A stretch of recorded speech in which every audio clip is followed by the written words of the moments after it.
What? Oh, what? Oh, what? We fucking back? Are we back? Yes, we're back. Oh my God, we're back. Look who it is. It is Lars with Desiree. It's the team. What's up? What's a good Lars face, man? What's up, man? How you doing, Desiree? I'm good. I'm here in South Dakota representing. Lars is here instead of Steven. So yes. Steven's he's literally doing what he's been doing and just taking care of business, but he's taking care of business to the 10th power right now. He can't make it to tonight's episode. Might hop in. He might hop in, so we might get at least a little bit of Steven, mostly Carl. We don't know. Fingers crossed. But Desiree, how you doing, man? We haven't had an episode in a couple weeks. People are asking if they need to start paying to watch episodes. I mean, this is why I'm glad you're here right now, because we have, especially the guests we have, right? We've been dying to get these two on, and but more importantly, how's everything with you, Des? What's going on in South Dakota? Visiting family, right? Yep. Yeah, I'm here to just take some time off. Get back to reality a little bit, spend time with family. We're doing an internment for Forrest, so that'll be a little bit more closure here in his home state. So that's going down Sunday, and just busy as always, and happy to be here tonight though. I love these two. They've been my best friends in this game since about 2006. So yep. Fun shit tonight. Yeah, I've heard enough about Cody, but haven't heard it from himself. So I'm looking forward to actually talking to Cody and then his wife Pia, because I've heard nothing but great things from these two. So we're definitely going to get right into it. Before we get into things, you already know what the deal is, guys. Before we get started, I know I got a little too excited because it's been a while since I've been on Unfiltered. But obviously, guys, if you support this channel anyway, please do me a favor, do Desiree and Steven a favor. Go ahead and hit the subscribe button, hit the notification bell. That way, if you are wanting to wonder when the next Unfiltered Reptiles podcast is coming out, you'll know by hitting that notification bell and not have to worry about asking about it. Okay. So yeah, you already know what to do with that. And then obviously shout out to the sponsors. You know what to do if you need the freshest and the best is delivered to your doorstep. www.coldbloodedcafe.com. Man, I'm talking about the tiniest day one mouse pinkies all the way to the mammoth rats. So, the best of the best. I'm telling you right now, you get it shipped to your doorstep. It's amazing. You got eggs. Make sure you put them inside a sim box. I'm telling you right now, that's the route to go. If you need that 100% humidity or get close to that, that's where you want to put your eggs inside a damn sim box for show.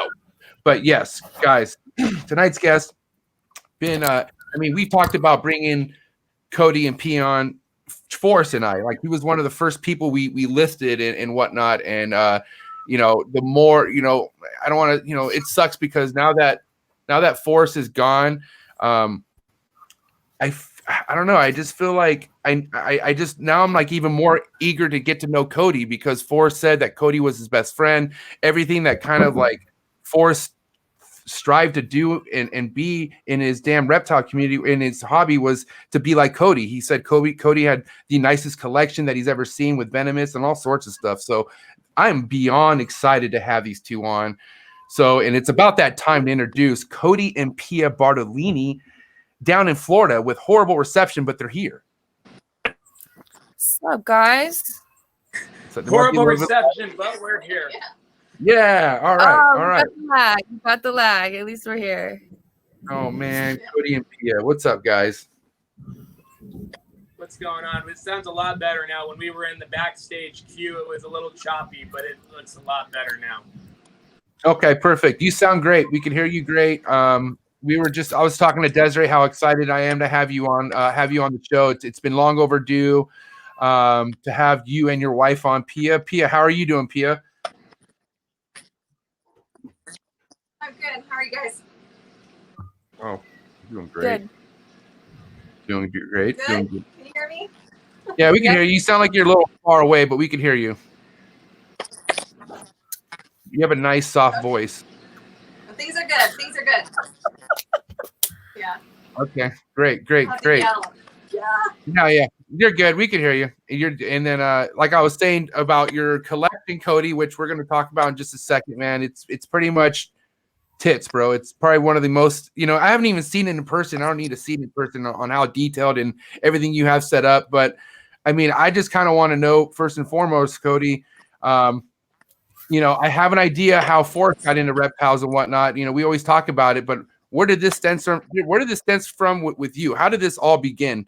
The whole reptile obsession and you being where you're at today with Pia. Man, how long do we got? Unlimited time, right? that man. This is like, oh God, no. Chunk it up. 3 hours, Cody. You got 3 hours. Yeah. Not 3 hours. Not 3 hours. Not 3 hours per question either. It's 3 hours. Fucking. You know what I mean? I'm gonna do. I speak in paragraphs, not bullet points. So I'll try to speak in bullet points, not paragraphs. I'll do my best, but no promises. Perfect. Yeah. So, because that's a loaded question. How did you get your start? I mean, it's a long time in the making, But I grew up in Las Vegas, Nevada. Let's go. Whoa. Hold on. Our gimbal went. We got this thing on a gimbal, and they have an earthquake. Hold on. That question was loaded. It's a hurricane. Let's see. Hold on. Isn't there hurricanes happening right now? That's all my dad does is watch the news. So I've been hearing a lot of question. So, woo, like go back in time. But that won't happen again. We got a new little gimbal so we could do filming, so it has a natural stabilizer on it. And right. I think the battery just shut off. It's like, whoa, If I could get this thing to just, if I could just get it to stay and lock it. Maybe I could lock it right here. Okay. I figured it out. I'm learning. Okay. All right. Back to square one. Can you guys hear me all right? Yes, I can hear you. Everybody's frozen now. Lars is losing his shit, isn't he? MJ's back. Yeah, I'm going to just have him out here. And I'm going to dump him down here. So I'll be right back. All right. We'll just put that on mute. All right, here we go. Let's start this fucking shit. Should we just start over? Yeah, let's just start over. Let's just start it again. Do you really want to?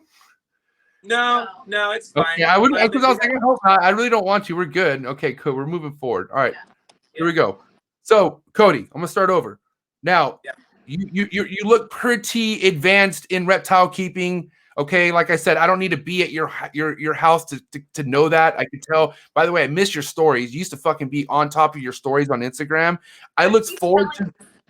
I honestly, Cody, I'm telling you right now, from somebody who does stories every fucking day, and I can't stand a lot of other people's stories. It's funny. I watch my own stories, but dude, your stories, Cody, I just love them. The commentary to like what you were showing, very interesting stuff. And then it just stopped, right? But all I'm saying is through those stories, I was able to see like, wow, this guy honestly isn't just somebody who picked this up in the last few years.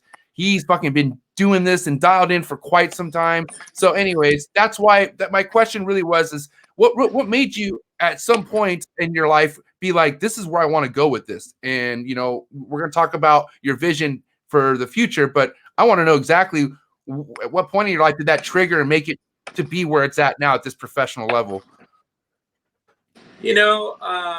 For one, on the stories question, I appreciate, or the stories comment, I appreciate that. I appreciate that you got value out of those stories. And when I would do them, I would do, as you could probably tell, I'm a pretty verbose kind of guy. So I like to make sure that I'm giving thorough explanations on what I'm doing, because like I always would hate when people would do a story and it would just be of the snake itself, no commentary, no talking. And I'm like, well, I know what the snake looks like. I want to hear what somebody's got to say. What kind of insight, Yes. even if you're not saying anything revolutionary, just saying something to where it fills that void of just like awkward silence of a snake cruising around in a tub or whatever. Talk and say something and be engaging to somebody. So, which the stories ended up getting pretty long, right? They'd be end on end because I was pretty much shooting a video on stories that would disappear in 24 hours.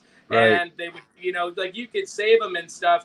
But one of the reasons why I've kind of taken my foot off the gas of the stories right now is we've just been doing a lot of stuff around here, growing what we're doing. And we've actually been doing full-length videos since, the stories are only 10-second clips or whatever that you have to string along. And I just, can't shut up. And it takes an hour for me to get through a story. Figure we may as well just start making videos and editing them to where people could watch the whole thing and it could actually be a tool for somebody else on what we're doing. So we have a Patreon right now. We have to upload our videos to YouTube, but we have them set to private because they're only for our Patreons who pay to be able to see this exclusive footage of what we're doing, basically behind the scenes of what we're building and what's up? I want in. You got to give me the link to that Patreon.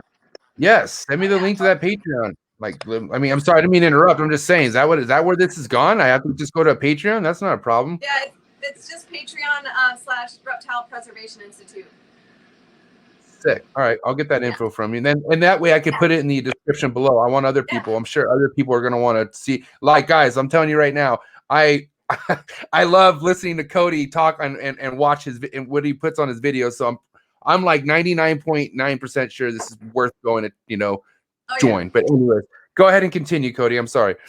Yeah, so we started doing that for a couple different reasons. We wanted to put out, we work with a lot of venomous species and things like that. There's a lot of bad.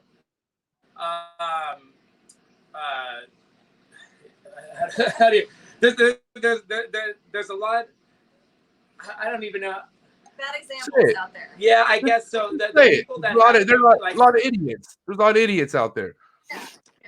Yeah, and because social media is a blessing and a curse all at the same time, right? It can be used for the best, tools and research and all that stuff. And at the same time, it also gives airheads a voice and a platform that they could start a YouTube channel, start doing things and be looked at as professionals or regarded in high esteem. And they're actually putting out a lot of misinformation, dangerous handling techniques and dangerous advice and setting really poor examples. So we figured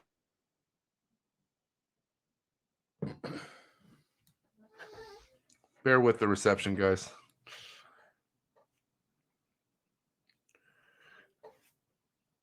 That's Cody. You're still muted?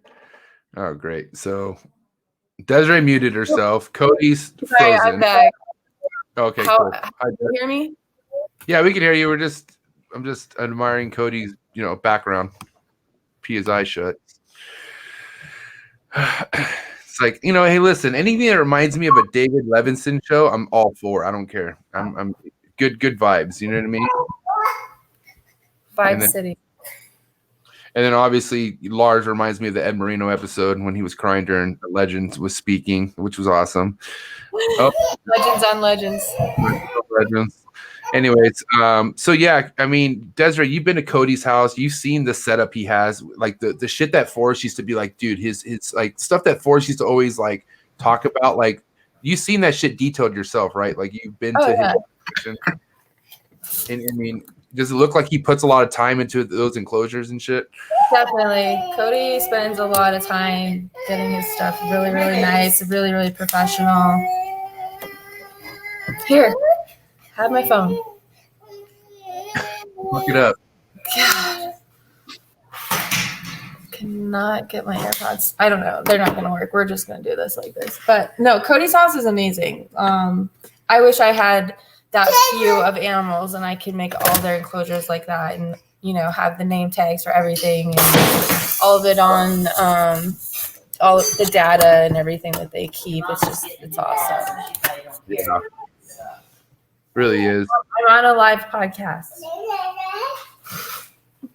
You're live. We're live. This is a family podcast. Mm-hmm. This is stuff to, you know, we'll go back with Lars when he's like 12 and 13. We'll show him, look, buddy, when we have on episode 383 or whatever, and we're like, dude, look how you look. This was Lars right here. Just destroying your mom's phone. No, man, it's crazy. It's really crazy how fast that kid's growing, dude. It's kind of like almost like, dude, I could have sworn he was more of a baby. Now he's like he's a monster toddler. Yeah, he's like yeah, we're talking about you. 150 miles an hour. Yeah, it's amazing how he just him walking across the street too is pretty wild. Yeah. I was like, what do you want? He kept going to the road, and finally I was like, all right, I'll just let you go. And he just walked right up to this neighbor's house, up to their door, pulled on their doorknob, and was like, oh, nobody's home. Well, see ya, and leaves and goes back to packages. I was like, thinking to myself, this is probably not a good thing. Like, I don't want to teach him that that's okay. What's up, Cody? You back? For now, Pia's outside seeing if there's a better area that we could set up that's outside. Sometimes we have better reception out there and we get a better connection. So we'll just see how it goes in here. If it keeps being choppy, we might have to take it out there, which I'm not really stoked on because it's like 90% humidity and muggy and horrible. And I'm in the Montane room next to the AC at 60 degrees. So I really don't want to go outside. Well, if we listen, I mean, it might be a pain, but I mean, if you just have to keep logging off and logging back in, I mean, we'll do that. You know what I mean? I don't want you to be uncomfortable because I understand how it sucks sweating during an interview. I've done it before. It's not fun. You're not really thinking right. So, listen, you look good right now. Everything seems fine. So let's just kind of like let's play it by ear. I think. What kind of phone do you have? Do you have an iPhone or do you have an Android? What do you have? Damn it. Okay, say that last part again. You sounded like a Decepticon. It was like. What kind of phone do you have? Do you have an iPhone or is it a Android? What is it? I got an iPhone 11 like Pro or something good. Okay. Yeah. Okay. So make sure it doesn't go. You got to go onto your settings and turn the background thing and leave it on, because if your background goes dark and it shuts off, that's what's messing you all up. So you have to literally go to your background settings and go to where it stays on the entire time. Yeah, it does. It's already set to that. Oh, okay. All right. Well, our reception just sucks. Never mind then. All right, cool. Okay, well, we'll just try for right now. You look a lot better. You can hear us and at least hear me all right? Yep. Oh, yep, thanks, we can. man. Yeah. Killer. Okay, so I'm going to go for like 10 minutes. All right. And then I'll come right back. All right. You want to leave? I don't want to put up with this right now. It's 5 o'clock here, so I have to feed the child dinner. Do your thing. And then I'll keep be it right moving. back. Right. Okay. All right. See you in a minute, Des. See you in a minute, Des. All right, guys. Woo! That's 3 now. All right, take 17. Take 17. So worth it. All right. We were talking about Patreon, and then what did we leave off of? Well, we were right about there. We basically started doing Patreon videos because we didn't want to be YouTubers. Nothing wrong with YouTubers and all of that stuff. I watch a lot of that, on different people's stuff, and I think it's good. But with Patreon, it's a little bit more exclusive behind the scenes of what we're doing as we're building our institution. Also, like things that are, maybe husbandry, handling things, professional handling and management of obscure zoological specimens, all the different venomous species that we keep, where we're going over safe handling and things like that, not doing sensationalistic, risky handling, techniques and things like that. But also, we basically interact with our Patreons more and give them exclusive things and all that. And at some point, we may, after we basically Patreons are going to get to see everything first, and then after a certain amount of time goes by, we may release some of the videos that we put on Patreon on YouTube and let them be publicly viewed, just to bring more traffic to the Patreon and also more awareness of what we're doing. The intro to our Patreon, I was going to post that publicly on YouTube so people could see the intro, and it has a lot of cool clips and different really professional pictures of some of the collection, just to get people hyped and move people over to Patreon. But Patreon will see it first, YouTube will see it second.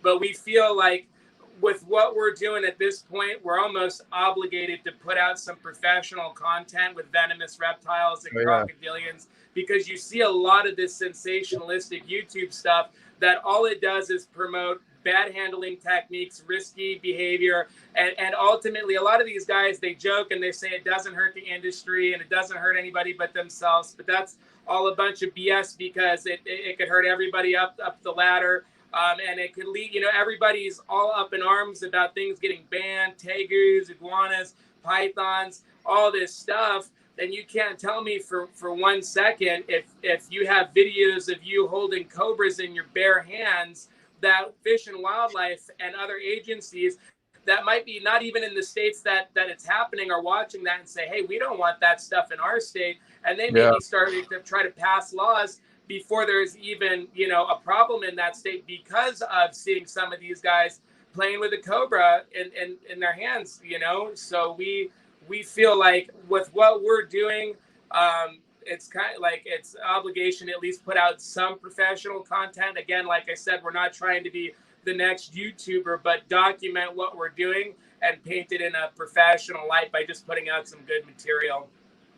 You're like a vigilante YouTuber, meaning like you're putting out, like you're showing like what you should be doing versus like what makes you get likes and freaking like all the wrong kind of attention, basically. Because at the end of the day, Cody, the people who are putting out this content are getting attention of people who have no experience. So they're just like, hey man, this guy is fucking awesome. Like, and then they look up their laws and see if they could actually get a venomous snake, and then they can. And then they're like, wow, and then what's going on with my following? I can't get much following. Fuck, I got a rattlesnake. I'll fucking start handling my rattlesnake. That's what Tyler Nolan does. And fucking all, and then it just leads into this huge, like, is that kind of what we're talking about here? Am I right?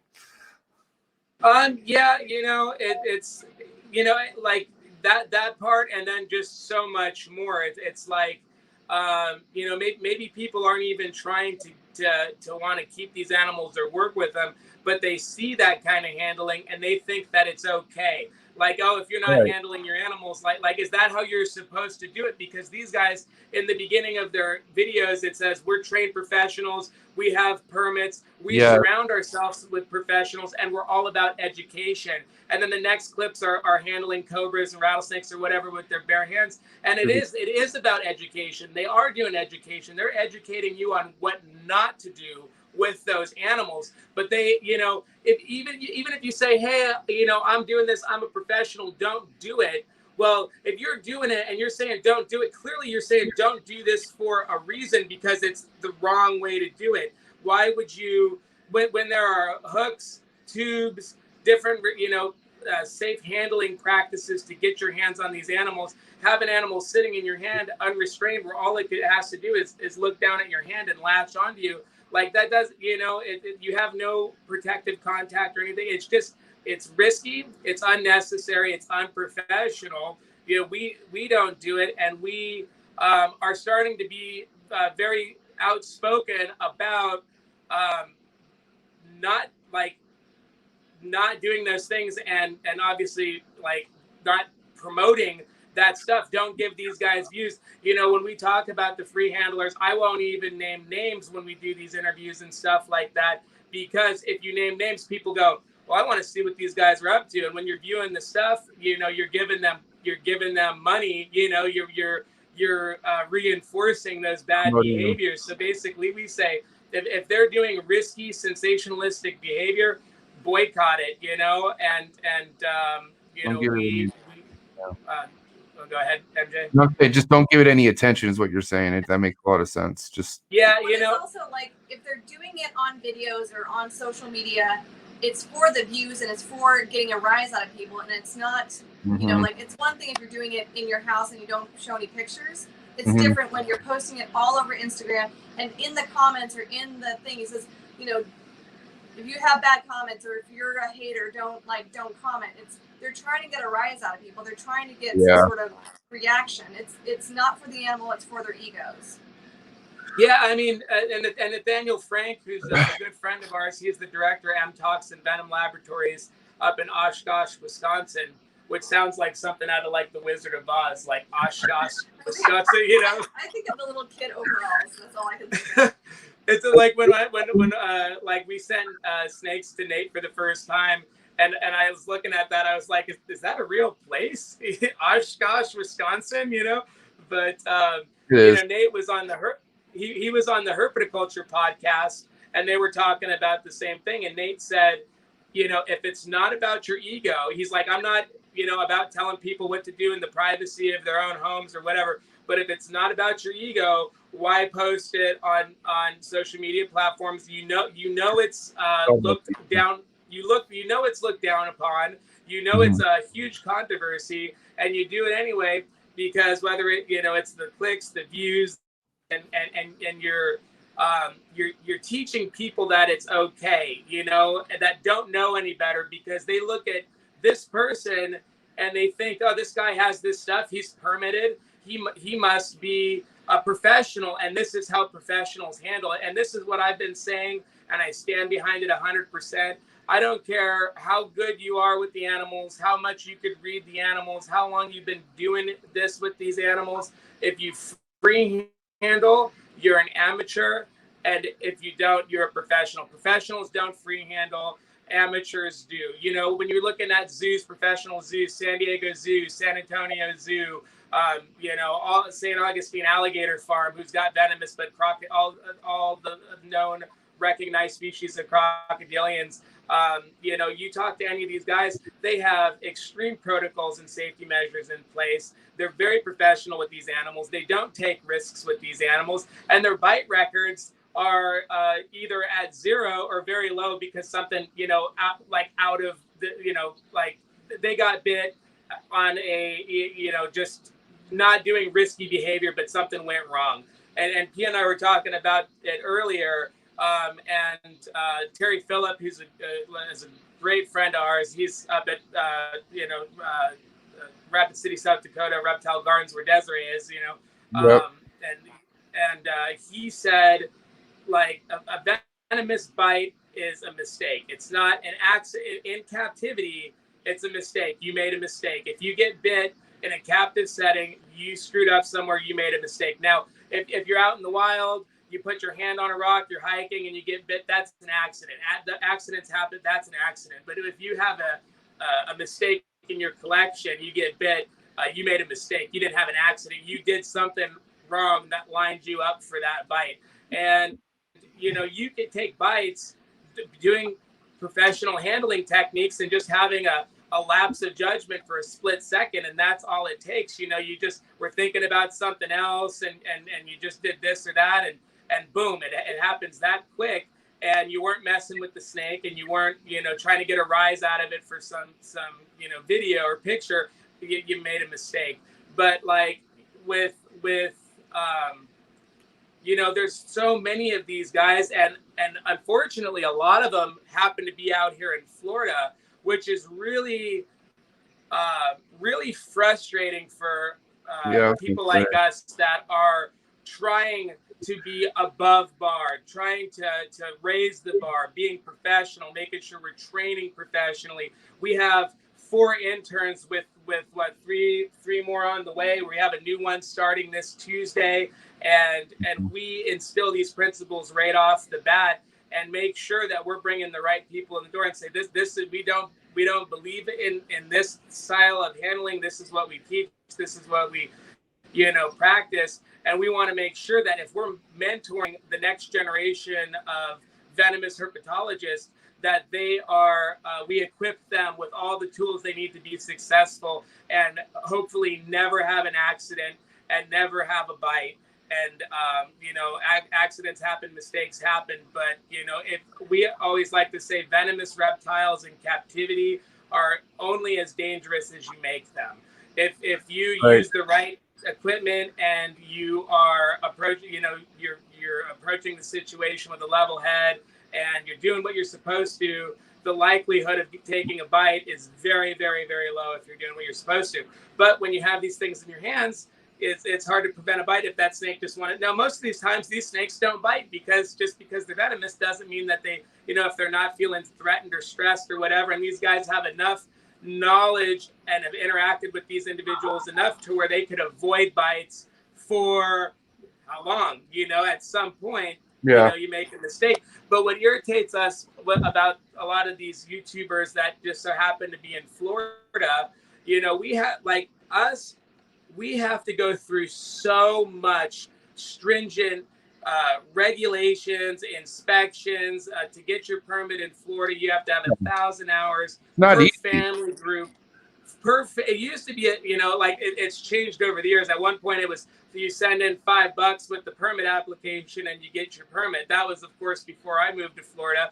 When I moved to Florida, it was 1,000 hours of venomous experience, and that was all encompassing for all of the families, your Lapidae, Viperidae, Colubridae, and Helodermatidae. And that was, but now they restructured it to now where it's 1,000 hours per family, which I don't necessarily agree with that on all the levels. Like, I don't think that you need to have the equivalent 1,000 hours for Heloderma as you do for a Lapids. They're two different animals, right? That's something that will probably be reassessed later when the Heloderma are not on the same level as a black mamba or a taipan. The way that you would handle those animals is much different. And in a lot of states that are prohibited for exotic venomous are legal for Heloderma because they're just not on the same category. So that's something that will probably be reassessed. But you have to do so much in the way of training. You have to find a professional mentor,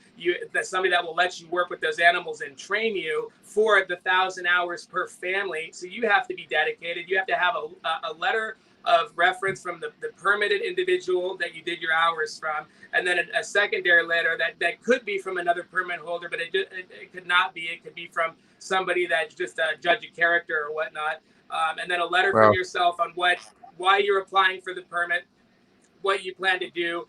You have to show your hours log on what you did for those 1,000 hours per family.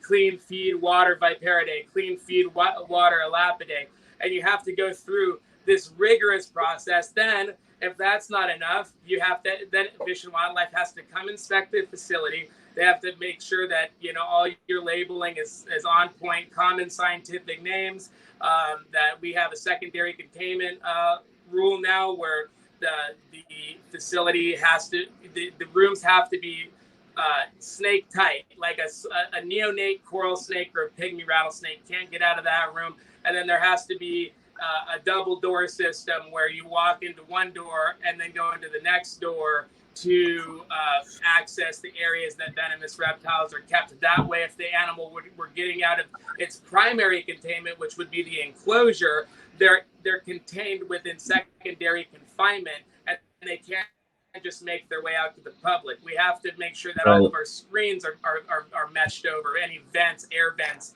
things like that.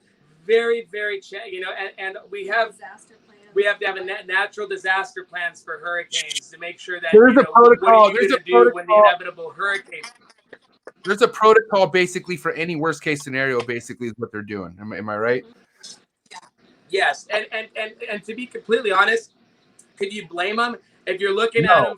If you're looking at, like, let's just say you're the soccer mom next door that has a few kids, and you find out that the guy on YouTube that free handles monocled cobras lives right next door to you, and you're going to want to make sure that that animal's not going to get out and hurt your kids or you know, or whatever. So, you know, and state politicians, you know, like, I'm not for overregulation. I think it needs to be make sense regulation. And when you hear that, you go, well, yeah, if you're going to keep something as serious as a black mamba or taipan, those are things that you shouldn't be required to do.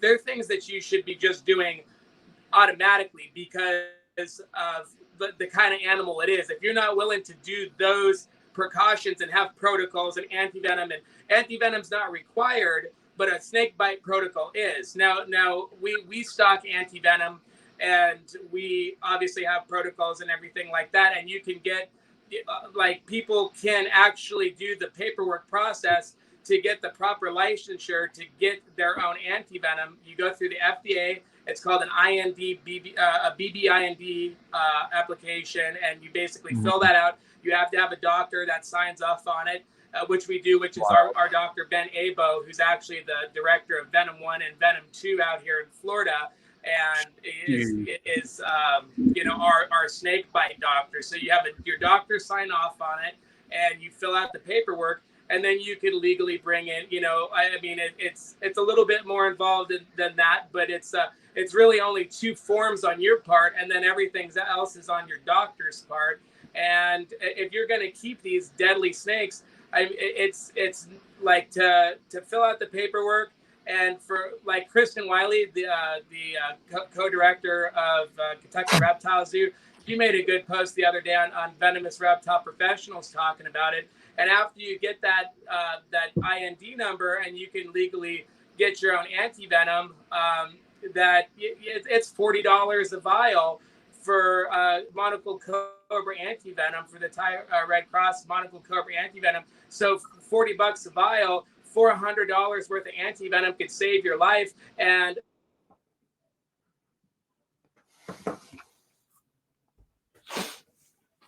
monocled cobra bite, that they have no idea where that antivenom is going to come from when that happens. So it's like, if you're going to keep venomous reptiles, you do that little step and keep your own antivenom. I tell you what, it is a peace of mind to know that you've got that sitting there, to where if an accident happens, that antivenom is in transit with you to the hospital. You don't have to wonder where it's going to, because a protocol is great, but if you don't have the antivenom next to you, the hospital is going to have to track that down. Now, here in Florida, it's a little bit of a better situation because we do have Miami-Dade Venom 1, who stocks a myriad of exotic anti-serums. But let's say they don't have that one. Or let's say, you know, we took a bite, but that same time, one of these free handlers on YouTube took a bite too, being reckless with the animal. We made a legitimate mistake, you know, not free handling,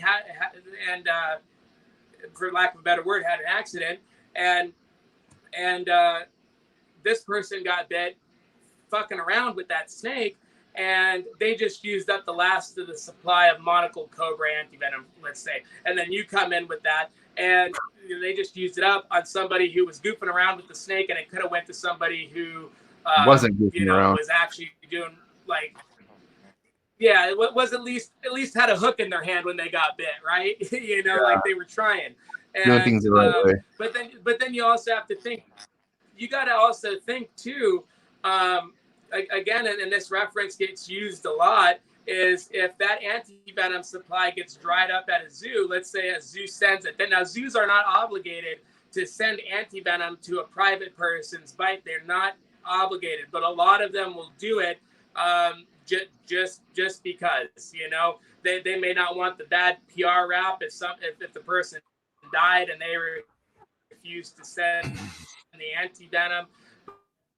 But in a lot of cases, what ends up happening is that the zoo doesn't get reimbursed for the antivenom, whether it's the antivenom itself or the person is in no obligation to do it. And a lot of times the zoos get stiffed, which puts their keepers at risk for, you know, if they have a accident, and it just goes up the chain, you know, where it's like of severity. So it's just really frustrating when we do everything here to try to mitigate that risk, in addition to having Antivenom where we practice safe handling techniques and all that stuff. And then at the same time, we see these videos that say we're professionals. We surround ourselves with professionals, and we we're here to educate, and we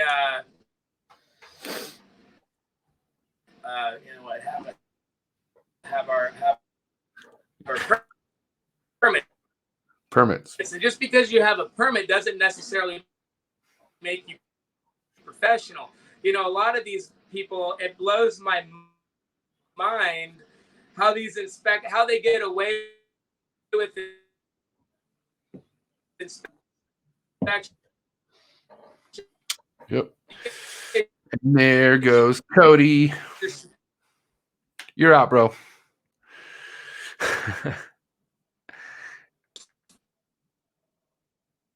You might need to log out, log back in. Log out, log back in. You're completely frozen.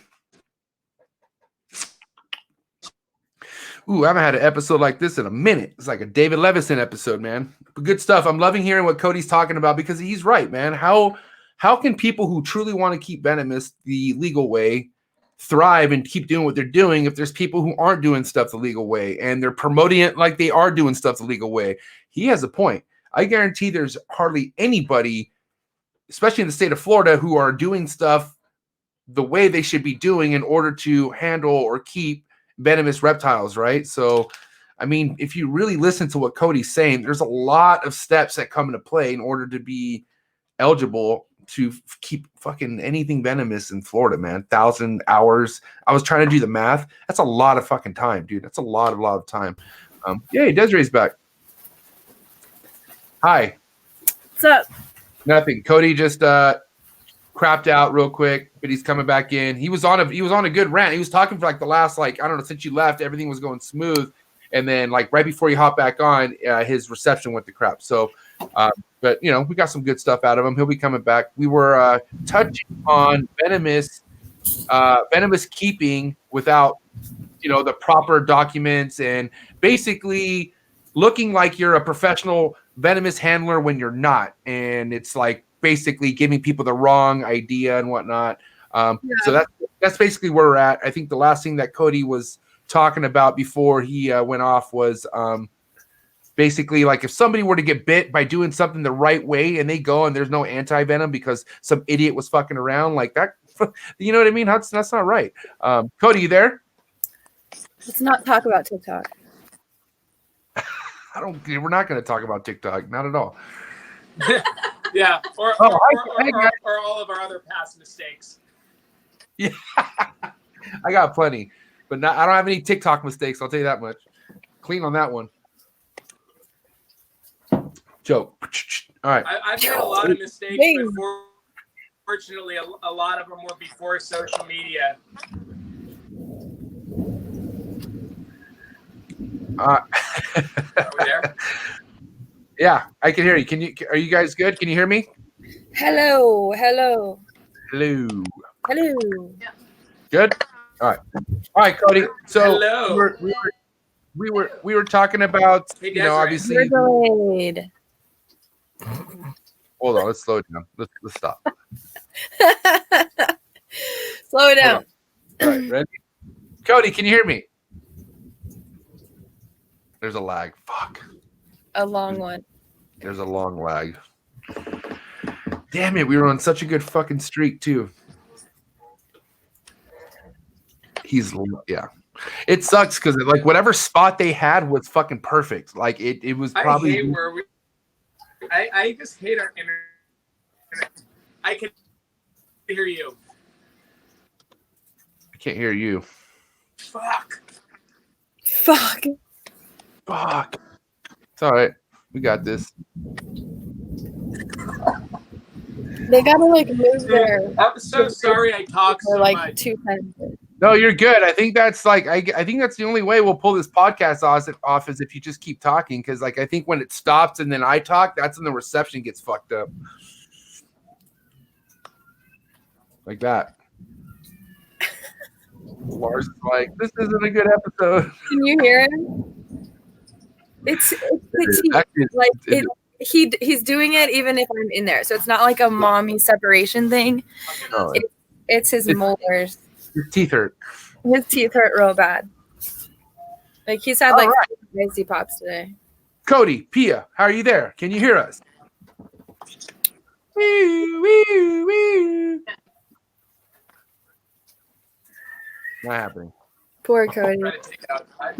He wants to talk so bad. I know. I can't. I mean, it was really awesome what he was saying. Hold on. Do you think I kicked him off? No. There is something on my screen and I just cannot get it. Like it's so frustrating. I think it's in behind the screen. What is it? I don't know. It's just a speckle. But whenever the cameras are up, it's right on my face and I keep looking at it and I'm like, oh God, I hope no one else can see that. I don't see no speckle on your face. Yeah, I think honestly it's probably just a scratch. No, you know what the speckle is? It on top? No, I think it's underneath. I think that's like a recording light or something, like to let you know you're recording. I think. No, not the blue one. No, this looks like dirt or a scratch. All right. Well, your face isn't scratched. You look great. I love the background. You, like I said, you definitely look like you're not in. Well, I was gonna say San Diego, but you're not from San Diego. Never mind. Stupid. There's my parents' yard. Yeah, dude. Country living, bro. That's where it's at. Mm-hmm. That looks like complete bliss. It is. But yeah, dude. So it was interesting because Cody was, just basically talking about why the whole venomous handling thing is such an issue to begin with is because there's just people who are doing it who aren't qualified to do it, meaning like they don't have actual like the permits and they haven't gone through the right steps to become one. But they're like, he was literally talking about how ridiculous is that people are like, they're going through loops, like they're pulling it off somehow. And, basically coming out with YouTube videos saying that we're professional handlers and all this stuff when they're actually not. They don't have permits and misleading to people who fucking are just coming across a YouTube video and I was like, oh, what's this? Oh, wow, look at this guy. He's a pro. You know what I mean? But he's not, but it's because, obviously Cody's fighting for, the laws and shit and being in Florida. Nobody hardly does anything legal in Florida. Right.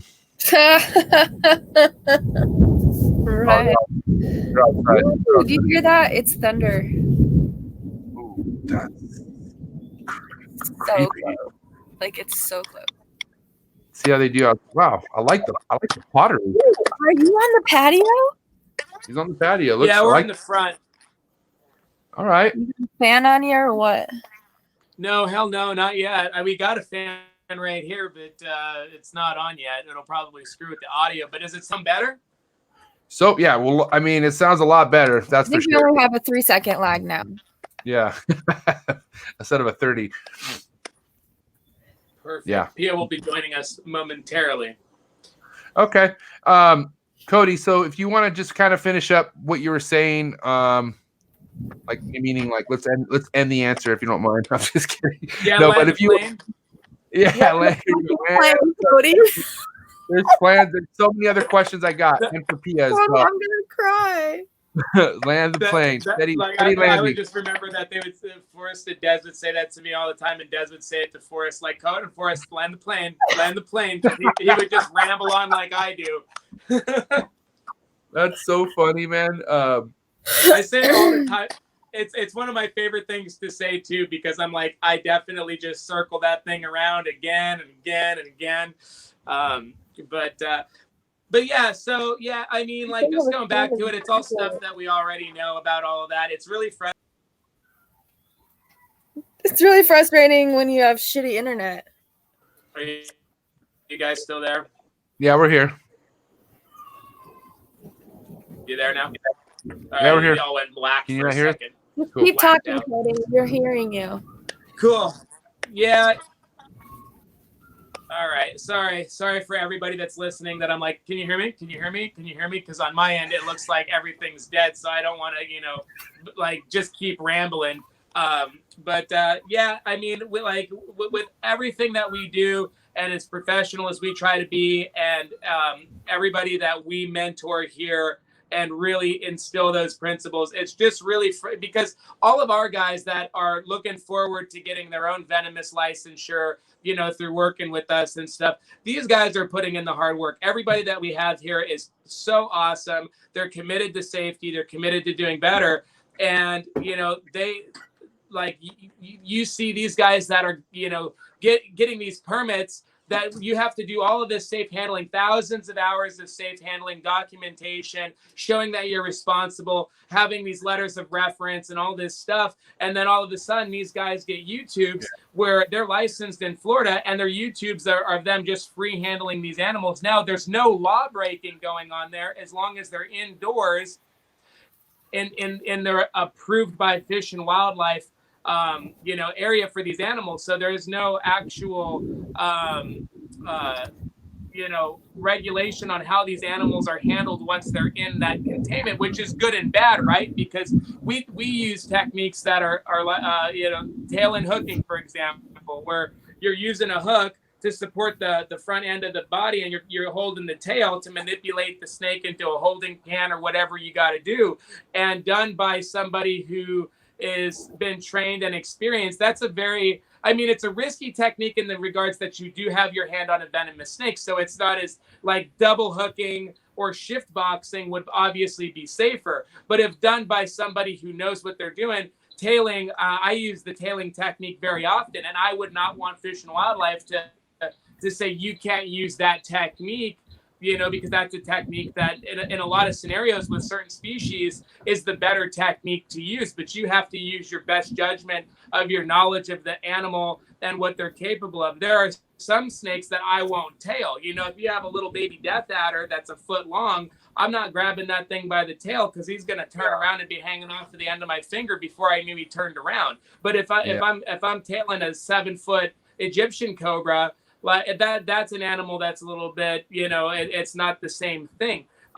So I don't want Fish and Wildlife telling us what we've got to do there. But at the same time, I think there needs to be some sort of thing that says that you cannot be promoting those risky handling behaviors where you're just holding the animal in your hand like a ball python. And it's funny until you get bit. It's funny until, it's never funny actually, but I'm just saying that it's all fun and games when nobody's making mistakes. But once that thing is hanging off the end of your finger, that realization comes in that everything that you did was a horrible mistake. And with the pain and everything that you have to go through, potential loss of life, it's just not worth it for the few seconds of fame to hold a snake in your hand that you could have very easily, used a hook on or something like that. But going back to our guys, these guys are doing everything right. And they see this where these guys are just dicking off with these snakes, but they had to go through all the same permitting process, right? But after they have the license, then they could show how irresponsible they actually are. And as long as they're in the approved zones for handling, they're actually legal. So it's a horrible thing to promote, but they're technically not breaking a law out here. So it's very frustrating because we're not going to be doing that stuff. But then we have to deal with the aftermath when, they want to start talking about banning Venomous because something happened, or it's like they see like one of these, we noticed that all these people here that have Venomous licenses are acting like this. Let's just pull the license. Let's just make it completely illegal. So it's way easier to regulate. If people just have the animals and they're not supposed to have them, then they take them away. And then it ruins everything that we've been trying to build over the years. And what I've been trying to, what I've been striving for as a little kid growing up, and, I'm doing what I wanted to do my whole life. I've done what I wanted to do my whole life, minus a couple odd jobs working at movie theaters and doing timeshare and stuff. It was No, because no. Listen, I've had that job. I've had that job. I'm not proud of it either, so. Is this too much? I think It's not going to give us enough light. No, that's. Yeah, over there booking flights. Come to Cali. Yeah, see, as soon as I start talking, then that's when the reception shit. I think there's a pretty bad lag, but as long as we can hear him talk. Cody, can you hear me okay?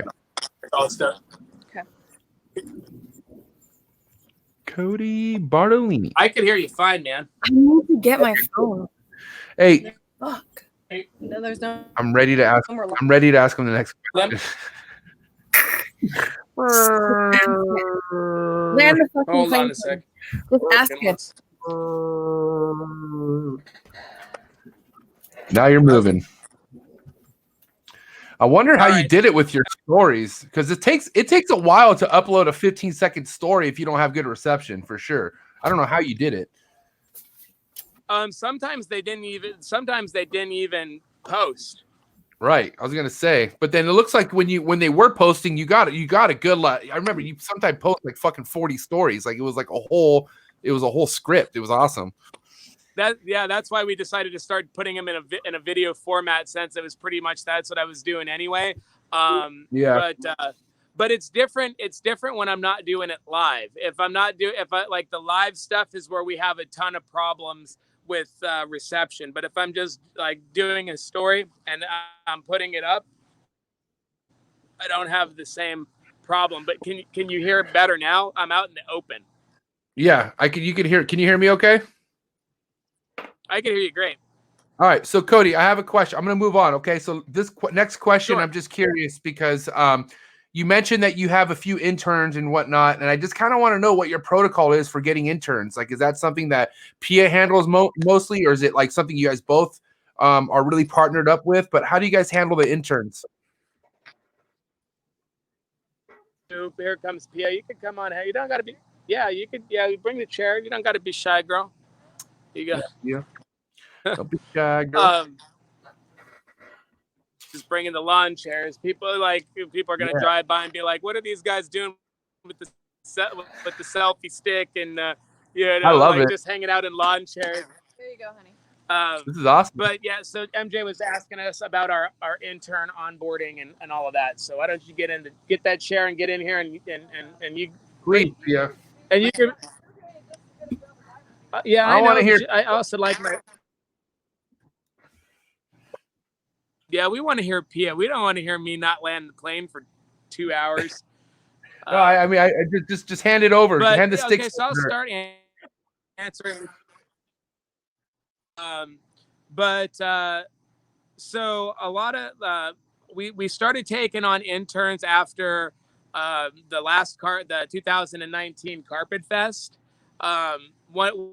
One of the persons in attendance was Paul McIntyre, who's now a current intern and basically a family friend. It starts off as a professional relationship and then turns into professional, and just you turn into friends. Obviously you work with these people all the time, and their safety depends on you. Your safety depends on them, because you have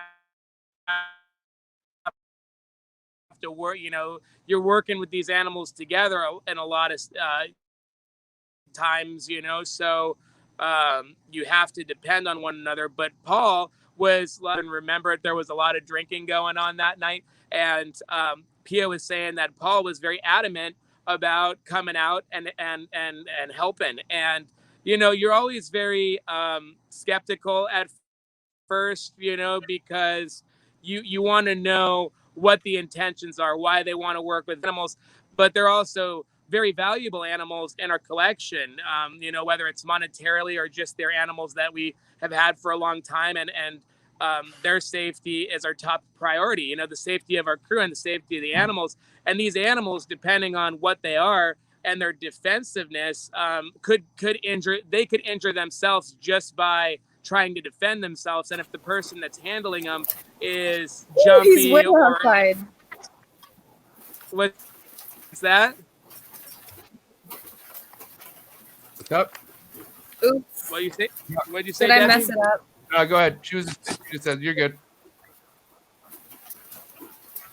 Yeah. So those the animals could be that is going to do is going to keep the animal safe and also be safe, and so that's a process that just takes time. So when Pia said that Paul wanted to come out and start interning, we picked a date. He came out, and a lot of it was just conversation and me working the animals and him cleaning the enclosures for a few months. And during that time, I'm explaining what I'm doing. I'm explaining the different intricacies amongst the different individuals and personalities within species. You might have a black mamba, for example, that's really easygoing for the most part, and then you have one that is far from, and you need to know the differences between the two.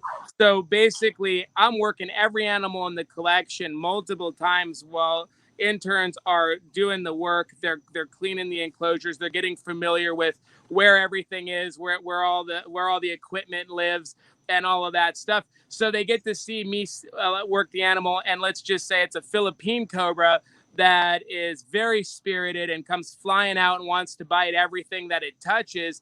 They get to see that time and time again, so they're not surprised by it when it happens. Like when we start somebody here, we don't just say, all right, here's a wall of venomous, just go to it. It's a lot of, Terry Phillips says it's the best. He says venomous reptiles, like working venomous reptiles is gradual progression with tremendous amounts of exposure. So you progress very slowly with your experience, but you have to be exposed to a lot of animals, and you have to be exposed regularly to see, to be able to be comfortable with the things that these animals do. If you just open an enclosure and a cobra comes flying out and tries to bite everything, if I didn't show you that first, I could have got you killed, because you could have been opening the thing thinking that you might not know what to think, and I set you up to die. So there's a lot of observation when it comes in, and we want to just make sure that for those few months that the interns are starting with us, that they see how everything works. They're not surprised when animals fly out of the cage, because once you know it's about to happen, it's not as surprising, right? So and then we get to learn them and make sure that it's going to be something right for them.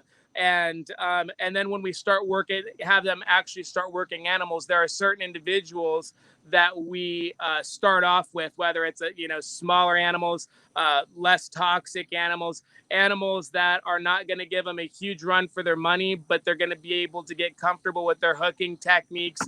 We have them wear these special gloves made by a company called Hex Armor. They're very good gloves for working venomous. I know a lot of people are not a big fan of wearing gloves. We've worked with them. I really like these gloves, but they're just an extra tool in your tool belt. You don't rely on them, right? You use hooks, you do other safe things. But if an animal makes its way up a hook and bites you on a hand that you have this glove on, it's kind of like a condom. If you have an accident, you're glad you had it on, versus not have one. So, yeah, I guess. 99% that's a really good point, but fuck. Either way, it's a yeah. It's not 99% effective. There's always a chance a fang can make it through, but if and for small vipers and stuff, the gloves are really nice. We use them to restrain them, to probe them, or give medication or whatever. We really like the gloves, but it's not an end-all be-all. You have to have other techniques, and you have to do other things as well. But when we bring on interns, it's a lot of them doing the grunt work for a few months, and them learning the collection, learning the animals within the collection. And as interns start, progressing with their skills, then they could go as they move forward. But they have to have enough experience, and they have to be comfortable with it, and we have to be comfortable with them. Yeah, Des just texted me. Is the rain loud? I was about to text her that it's soothing. It's calming Is it down. raining there? Yeah. Yeah. Are you guys good? Your reception good? You guys are still in it? I muted Yeah, I think myself. so. It was a real bad You're ring. good. You're good. You're Dark good. there. All I think right. we So, do take- hey, so real quick, what I want to know is, right, with interns, right? How do you know? How do you work? How do you get one motivated? Or like, for instance, because like I don't know who I could ever trust like into my collection. Desiree, I don't. I mean, what's your luck, Desiree? If you want to just capitalize on your luck when bringing somebody in who you expect that's going to be a fucking shining star and then it's a shitstorm, right? Or like, I mean, kind of give Cody a little insight what it's been like for you taking on interns and shit. I've never had an intern, so I wish that someone would be that excited to come to my place and work with our rare collection for free as an intern. Like, holy shit, that would be a blessing. But no, everyone that I've ever employed to care for my animals has been on my payroll and I have paid. Maybe one or two people have come and volunteered that previously worked here, and they'll get rodents for coming in and cleaning reptiles, but it's honestly the hardest thing to do, and I've come to the point where I just want to take care of them myself. So that's what I'm gonna do. But that's not practical, right? I mean, obviously, I mean, Right now it's not because I'm not there, but you Right. know. So what can we do, Cody? Or what do you think there's You things just have to get people excited, and if I didn't live in Indiana, I guarantee you I could get interns. They live in fucking Florida, where everyone wants to be, where there's a lot of people there. Like the middle of Indiana is terrible. It's I terrible. don't know Indiana. You need to come visit. Like, I want to go over there and turn on those lights and see if we get lights. Oh, I mean, if I visit, I'm going to be staying with you the whole fucking time, which I'm down for. But All right, I'm going over to the rat barn so the lights will turn on so we can get some light outside.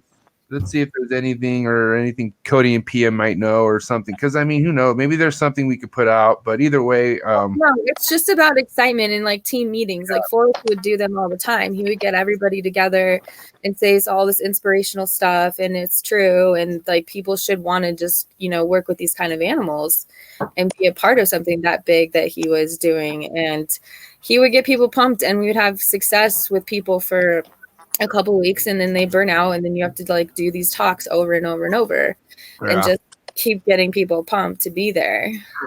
Mm-hmm. Yeah,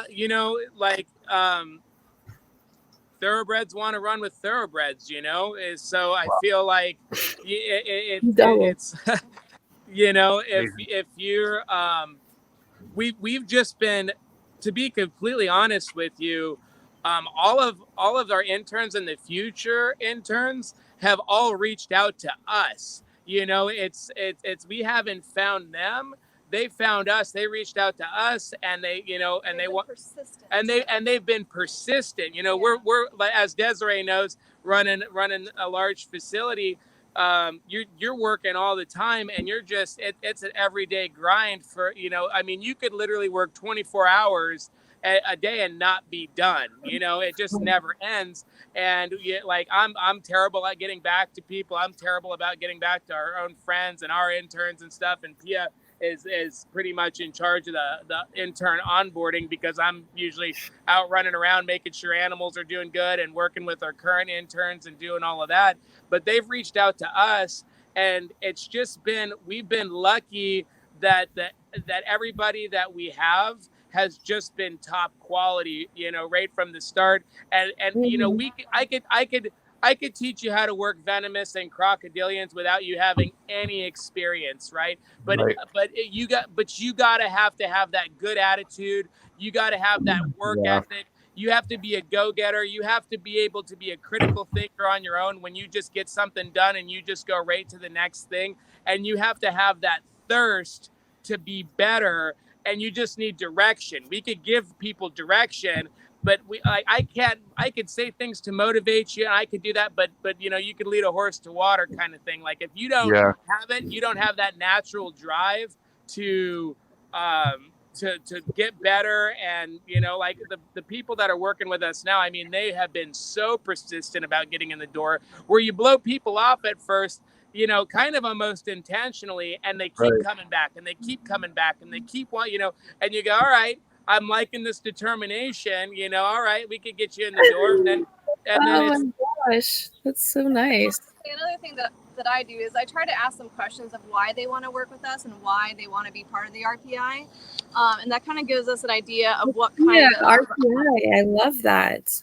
Yeah, so just basically if we know where their kind of long-term goals are, then and that matches with what we're doing, then it makes a really good fit. So like a lot of our interns either want to do training, want to work at zoos, want to work at other facilities. One of our interns wants to be an exotic vet. So we have people who, have an interest and have a drive for something greater. And I think that's a big thing too, is we're trying to get people who are interns with us and send them out to be better in the community, if that makes sense. I love you, Kia. Come here and save my life. I want to go. I can't leave my little neonate chondro. I can't leave Chapo 2.0. I don't trust anybody. He'll die. I know if I leave, my favorite chondro will die if I leave. What day of the week is he eating? Huh? What day of the week is he eating? What day of the week? He eats on Fridays. So he eats. Yeah. It's gonna get bad. Yeah. All my chondros eat on Fridays. It's party time. Go get her out. Adults too? Huh? And your adults? All my chondros, all my boreals. This room I'm in, this whole room eats on Fridays. And the fucked up thing is they didn't eat today. Well, I mean, man. Hold on, I'm just thinking. Wait a minute, they don't eat every Friday. I'm an idiot. Anyways, Cody, you there? Yeah, we're trying to go back into the Montane room since the lighting is real bad out here. Fuck it, just keep moving, man. We're doing good. Because every time you're moving, the reception's getting better for whatever reason, and then it starts to fade a little bit. We're good. Cool. So, can you hear me? Can you hear me, Cody? Yeah, no, yeah, I can hear you. All right. And our guys, man, like if we could pay our guys right now, we would pay them every cent that they're worth, because they're just amazing. And here's the thing too, when we're in a position to hire, the people that have come in, that have worked diligently for all of this time, for their only pay is knowledge. Those are going to be the first people that are going to get jobs, not going out there getting somebody that has some advanced degree or anything like that. If they have a degree, that's great. If they got it just through their life, and they just happen to have one, that's great. But I'm looking at personality. I'm looking at, I've got to work with this person shoulder to shoulder every single day. And are they likable? Can I get along with them? Can I trust them? Can I depend on them? These are the things that, if you're going to know these people over months and years of working with them. And when it comes time to give a job, I'm going to be reaching out to the people that have been here the whole time going, hey, we're in a position to hire. You want a job? Before I just go, hey, I'm only hiring somebody that has a bachelor's degree in zoology and whatever, because they might be really book smart, but they never read how to keep a fired up black mamba on a hook safely or whatever, Yeah. And our guys that have worked through all of it, those are the people that I'm going to want to give a job to. Right. Because I can't do anything for you if you're an asshole. It's like, if you come in here, like, you might be a very skilled reptile keeper. You might be a very skilled reptile breeder. You might know. You might be a very skilled asshole. Yeah, you might have all the qualities of a great reptile keeper, but you have an ego. You know everything. You got to be humble and teachable. I mean, right now, with everything that I've done and I learned, the more I learn, the less I know I don't know, so you could ask all of our interns and everybody that I know, Desiree, like, if I don't know, so I'm epically curious about everything around me. I constantly ask for feedback. How am I doing? What could I do to be better? Like, if I write something up, we'll have all of our people review it and make sure that I didn't have any typos, because I'm not an academic. I don't have, I could type some stuff up, but it's like, when you're lost in your own work, even your worst ideas sound good, right? You know, if you don't have somebody help, you know, Chris Hogan. Chris Hogan. So he was on Entree Leadership. He's a part of the Dave Ramsey brand, Entree Leadership brand. And he said in one of the interviews, he said, nobody got anywhere worth going alone, right? So, you know, you're constantly having people that, you know, are giving you feedback, and, you know, you're just like, it's all encompassing. So let me get situated here. We're back in the Mite room. Get this thing set up. All right. Well, Cody, I have another question for you. Okay. Yes, sir. Okay. You want to wait till you get situated? Is that what? 5 seconds, 6, 7. All right. 9. Yeah. 9% lag. All right. We've had worse. Dave was way worse, but then Dave went to a Walmart and then it was all good. What, Des? Yeah. Sorry, She's what are you laughing. laughing at? Go to the Walmart. She's laughing at the lag. All right. We good?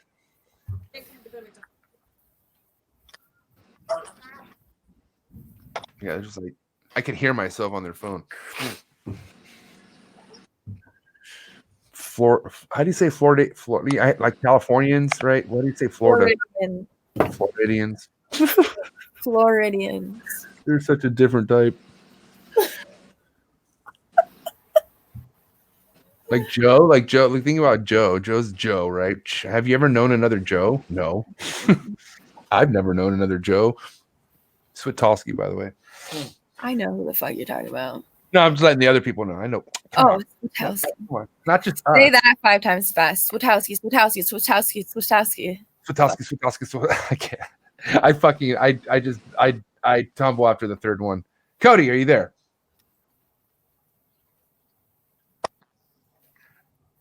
Negative, Ghost Rider. Woo!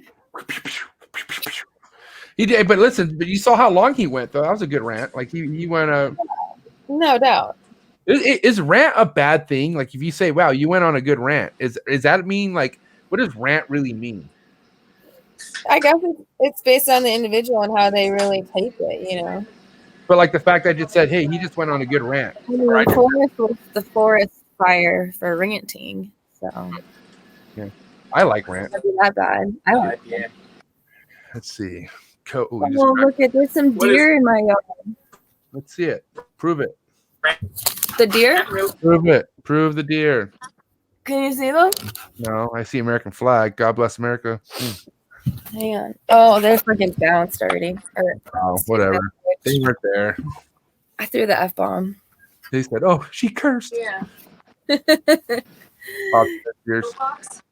Cody! Cody! Pia! Cody and Pia. Cody and Pia. Pia. I went to Germany with them. Really? Yeah, it was pretty dope. We went to the ham show. Wow. Okay, we could talk about that in a bit once we're back. Hey, Cody. How are you doing, Cody? Bartolini. Bartolini's an Italian last name, I'm assuming, right? Yes. Yeah. Italian as fuck. Hey, you call him Tortellini. Tortellini. Yo, can you hear us? I didn't call you Tortellini. That was. I didn't call it to him. I said he hates when people call him that. Shit. He said, "Yo." Cody, go on a rant. What's the next question? Oh, wait, hold on. I got a question. Don't just say that. Hold on. Then I'm screwed. I want to be able to ask a question. Rabble. Are you there, Cody? Can you hear me? Cody, what's the question? Or I mean, MJ, what's the question? I want to make sure you can hear me. You can't even hear me yet. Yeah, you can. It's a 30-second lag. I can hear you. Okay. Oh, perfect. All right. Cool. All right. Cody, so I was just talking to Desiree about your travels to Germany and whatnot. I mean, how have you? Oh, yeah, and then obviously, which is fucking awesome, right? So hold on, before we get to the Germany question and what that was like, let's talk about your thumbnail real quick, okay? Where was this at? Where was this trip at? explain your journeys here and whatnot, and why you guys went, and if you don't mind. Awesome. I definitely don't mind. It was a fun adventure. So He's why we laugh? No, you're good. We're listening. Is that it? It was an adventure? Keep talking. All right. So that was in Guatemala. That was taken in Guatemala, and that was at the This is gonna be good. Dude, go back outside. We're better outside. Tara's I can't even talk.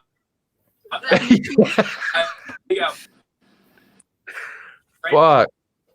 Move your phone like close to the window. I'm also a few. You're better off just exiting out. I'm also a few rums in. Oh, nice. I thought that was beer. You're drinking rum glasses that big? Wow. Whoop. This is the first week of episodes where I'm not drinking. I'm just drinking fucking water and coffee. So, whatever. I'm smoking a lot. That's for sure. You know me and my dad. So, Cody, here's the thing. You're going to want to exit out and enter back in because you're in a room of terrible reception. So, you need to exit and go back in. He looked okay there. Can I kick him out? Yeah, you kick me out all the time. I've never kicked you out ever. That's not kicking you out. Kick me out. That's not kicking you out. I've never in my life kicked you out of anything. This is kicking. He just kicked himself out. I didn't do that. Now he's out. But I've never done that to you in my entire life. I would do that to you, Desiree. Please don't kick me out of the podcast, MJ. Right. Steven, other story. I miss Steven, man. I wish Steven was here. I know. I haven't seen him for almost a week now. I haven't talked to him as much as I normally talk to him. I know he's just fucking grinding ever since his birthday. He came back and taking care of shit. And but I will say the enclosures you guys are building looks fucking pretty awesome for the monitor side. Yeah. What's the game plan with that? So there's gonna be 3 of them, right? 3 enclosures. Yeah, there's a pair, and then there's 2 other. Well, there's 2 pairs of 2 different species. The black dragons, or no? No. Okay. Sorry. Finish. Who? What? Who? What are they for? Are you? Can you not tell us? I got some blue tails, and I'll let Steven say the other one. We got them. We got them together. Your blue tails are going to be outside? They're adults. Yeah, just for the summer. The rest of the summer. All right. Cool. That's going to be sick. I'm looking forward to that. One thing that gets me super excited in this hobby is when you build an enclosure, you set something up, especially like something cool like a chondro or something. But I actually did one for the monitor. I had a Nile monitor. I styled it. And it was really fucking fun and exciting. And then it is.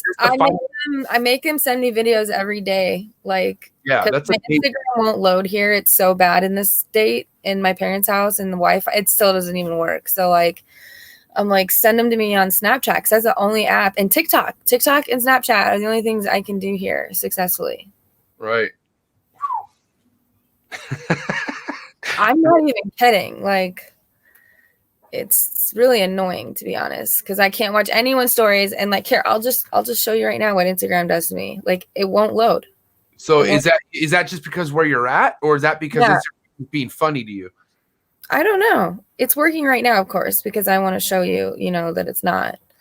Well, and as long as Instagram's not trying to disable your shit or something stupid. I mean, Chinese are trying to get through me through TikTok, so to me through TikTok. Oh, geez.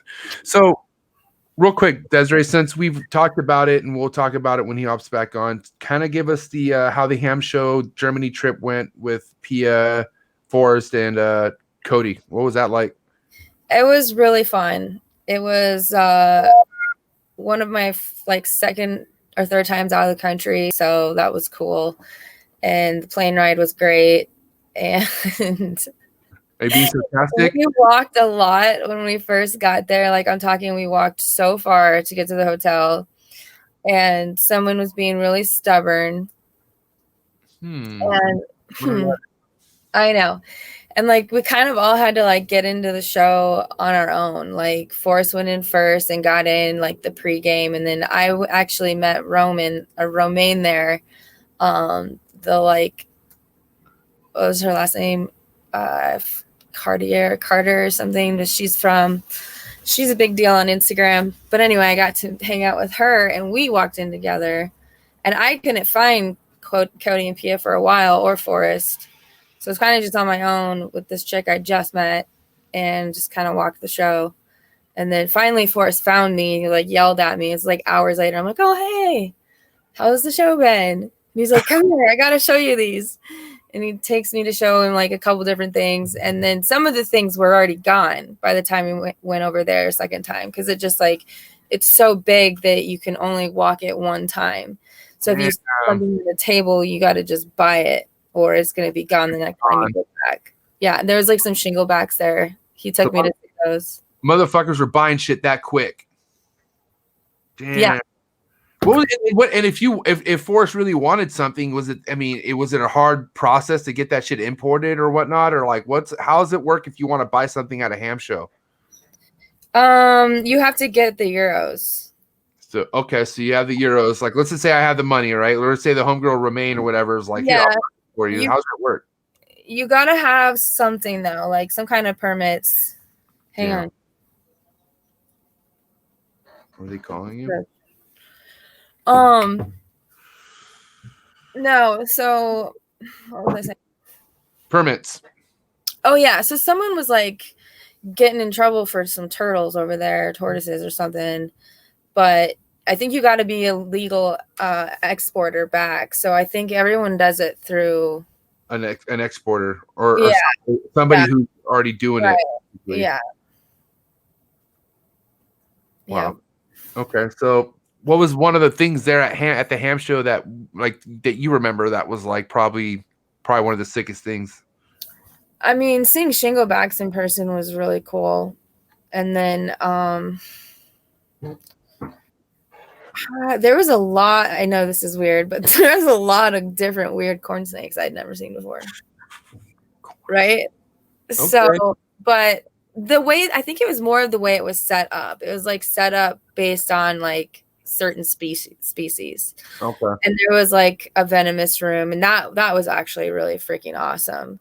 It was smaller, and I mean, I know nothing about venomous, so I couldn't tell you what was there, but it was pretty cool. There was some bigger stuff, probably some gaboons, I'm assuming, but it was cool.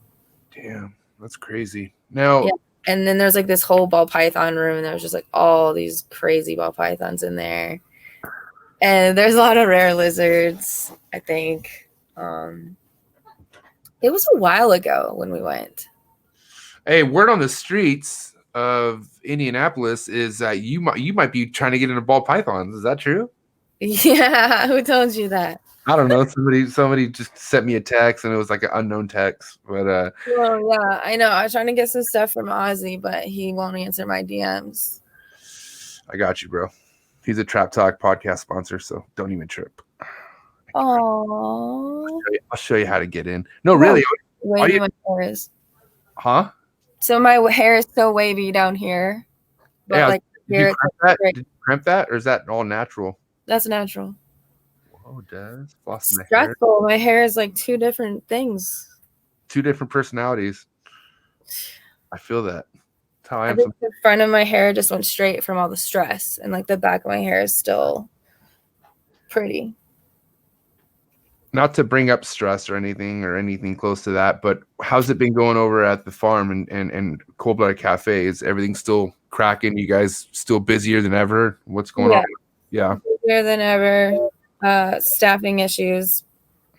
Like let's throw that out there. You're hiring. So Cold Blooded Cafe and RepTech is looking for the right kind of people, or people are passionate, right? Passion, that drive, like you're an intern, you want to just move down here and put your whole soul into it, we're hiring for interns. Learn. Thoroughbred. We're gonna breed thoroughbreds over here. So whoever wants in, just hey, the hobby's growing. The hobby's growing, and I'm telling you right now, if you're able to try to gain some information and you want to kind of skip a couple stages and not have to worry about waiting a year or two to figure. I mean, think about it. You can work with almost any species you want to work with other than venomous over at RepTech and Cold Blooded Cafe. Learn a lot. So we're getting our venomous permits. I didn't want to say it. I didn't know if that was a secret either. I already say enough secrets that Steven gets mad about. So I didn't want to say it, but they are getting into venomous. So there you have it. That's going to be fucking sick. And just like Cody said, you know, it's a slow progression. Like, I'm really excited about it because I have a lot of exposure, especially now with these crazy ass scrubs. I want you to ask Cody how to handle a Gila monster, though, because me and Steven go back and forth with that. I'm more of just a free grabber because that's how Forrest taught me, where Steven's over here wanting to use 2 hooks and move him around, which is the proper way. I'm pretty sure. But I want to ask Cody. All right, he's right here. He's back. Let's see what he remembers. Yes. Cody, P.ya. Hi. Where are you? Are you like in the garage? I love the vibe. It's musical rooms. Are you guys surviving? This is the best room so far, I think. Yeah, where are you? We're on our front porch. Okay. Perfect. So yeah, we were talking about Gila monsters. And Cody, you're there. Gila monsters, Cody. I'm here. Sorry that it's going to be so dark. It's just the way it's going to Ask be. me about Germany. We'll take it. Gila monsters. How do you handle one? What's the proper way? Well, I mean, there's multiple techniques that you can Cody, use. hooks or no hooks? Yeah, that's all she wants to know. Okay, well, I think it's over there on the. He's trying to give you more than one answer. He's like, hold on. Well, I know he's going to say it's either the underhand and then the hooks. Well, no, here's the thing. It's not such a cut and dry answer, and there are kind of multiple answers in there if you want a thorough answer. If you just want me to give a quick bullshit answer, I can, or I could give you a good, thorough answer. I have 2 questions. Hook okay. or no hook? And then a thorough answer. Just answer the hook question. I would say hook is safer. Okay, obviously, because you're not touching it with your bare hands. Okay, now the thorough answer. I got time. So now if you've got experience and you know your animal, experienced people may handle them certain ways. It may be just going in there and just kind of lift. Like a lot of the times, if I'm just gonna pick up a Gila, I might grab it by the tail and lift it up gradually and put my hands under the front legs and then take my middle finger and my thumb, and my thumb's going under one of the front legs and then my middle finger is going over the other front leg. So I'm basically restraining the neck as well as some of the mobility of the front of the limbs without grabbing the animal right behind the head where it feels like it's got to fight and then it gets it pissed off. So you actually are restraining it. It's a different restraint, but it's not going to make the animal panic so much like just a behind the head grab. You know, a lot of the times it's going to spook them. Animals that are predators are usually going for the head. Cody, I've been doing the wrong thing. What did you say, Desiree? I've been doing it the wrong way. Don't tell Steven. Don't tell Steven. But Steven's gonna love being right. Here's the thing: in one of our Patreon videos where we're moving some stuff around in the collection, Paul, one of our interns, he was moving one of our adult beaded lizards by tailing and hooking a beaded lizard. Now, most people think of tailing and hooking like a cobra or something or a rattlesnake, but with these Heloderma, you could get a hook right under the front limbs and grab them by the tail and you could just move them from, holding can or enclosure if you've got a spirit that actually wants to bite you. And that's going to be safer. You could use 2 hooks, and we use 2 hooks on beadeds and Gilas all the time, where you get them right under the front legs and right under the back legs, and you can just support the animal at both ends and put it into an enclosure. Okay, that's very safe. Like, here's the thing is I might not handle that animal like that because I've got a lot of experience and stuff. And here's the thing, too little experience can go against you, and too much experience could go against you. If you've got too much experience, you know the animals, you might know those individuals, and you may cut corners that you're cutting, but you're setting yourself up for a potential bite there. When we train people, we train them the safest possible way to do it first. And then once they have experience, then they could determine if they're comfortable grabbing those. Because Gila monsters, although they're not a fast lizard, or a beaded lizard is not a fast lizard as far as they're not like a monitor that's just going to shoot off, hit the ground, and be gone. They do have a quick head turn, and they and a lot of the time it's a lot of bluff where they might just mock headbutt you, but you don't want to find out that it's not a mock strike when the thing's hanging off the end of your finger. And it's so when we're training people, we're training because Heloderma actually hook very well. They hook very well, and it's a safe way to do it. Now, if you want to pick them up with your hands, there's different restraining techniques. You could go for a pin and then grab them behind the head, because then they're at least restrained before you can approach them. Some people like to just go in there unrestrained and go for a grab. They may have more experience with those animals, and they feel like what they're doing is safe. Then you've got your people that kind of disregard Heloderma as being dangerous altogether. I see oftentimes people are just letting them walk around on their hands, and they have them in their laps, and a lot of these animals do calm down over time. In over time in a captive setting. I've had Gila monsters that were very laid back, and if you wanted to pick them up with your hands and stuff, they would probably let you, and it's fine. But when you're trying to practice, because they are in fact a venomous animal, and I actually got bit on the thumb by one back in like 2009, a little neonate on a release. I was going from because these are very, they're neonates, so they're very fiery. They think everything's gonna kill them, so they're gaping at you when you're going in there, and you can't really grab them safely unrestrained because they're gonna bite you. And I was going from a pin to a grab, to a holding container, back to a pin, and then releasing my hand and getting it out of the way, and then taking the pin off of the animal. So it was very safe, but I was going through like about 30 individual neonates. And by the time you're in those high 20s, you kind of start speeding up. It was hot. I wanted to get out of there, and that's usually when mistakes happen. And the animal, it was gaped. It was already fired up. And what had happened was I released. So instead of going from a pin and release and taking the pin off, I was putting in the bucket and then just moving my hand out of the way real fast, which is, a common thing with Heloderma. When people are letting them go, they just set them down and move their hand out of the way. Well, this little one, his mouth was open, his head was cocked. And when I went to go do that, his little foot was wrapped around my wrist as well as his tail, because the beaded lizards kind of have a little bit of a semi-prehensile tail. And when I pulled my hand away, I pulled the lizard with me. And it just took about, a millimeter head turn to clamp onto my thumb. And it was only a half of the jaw. There's the little ones that we produced. Yep. That was one of the ones that bit me. Yeah, it was about that size, but it wasn't that wasn't the one that bit me. It was at actually another facility. I've been wanting one of those for a long time. They're so badass.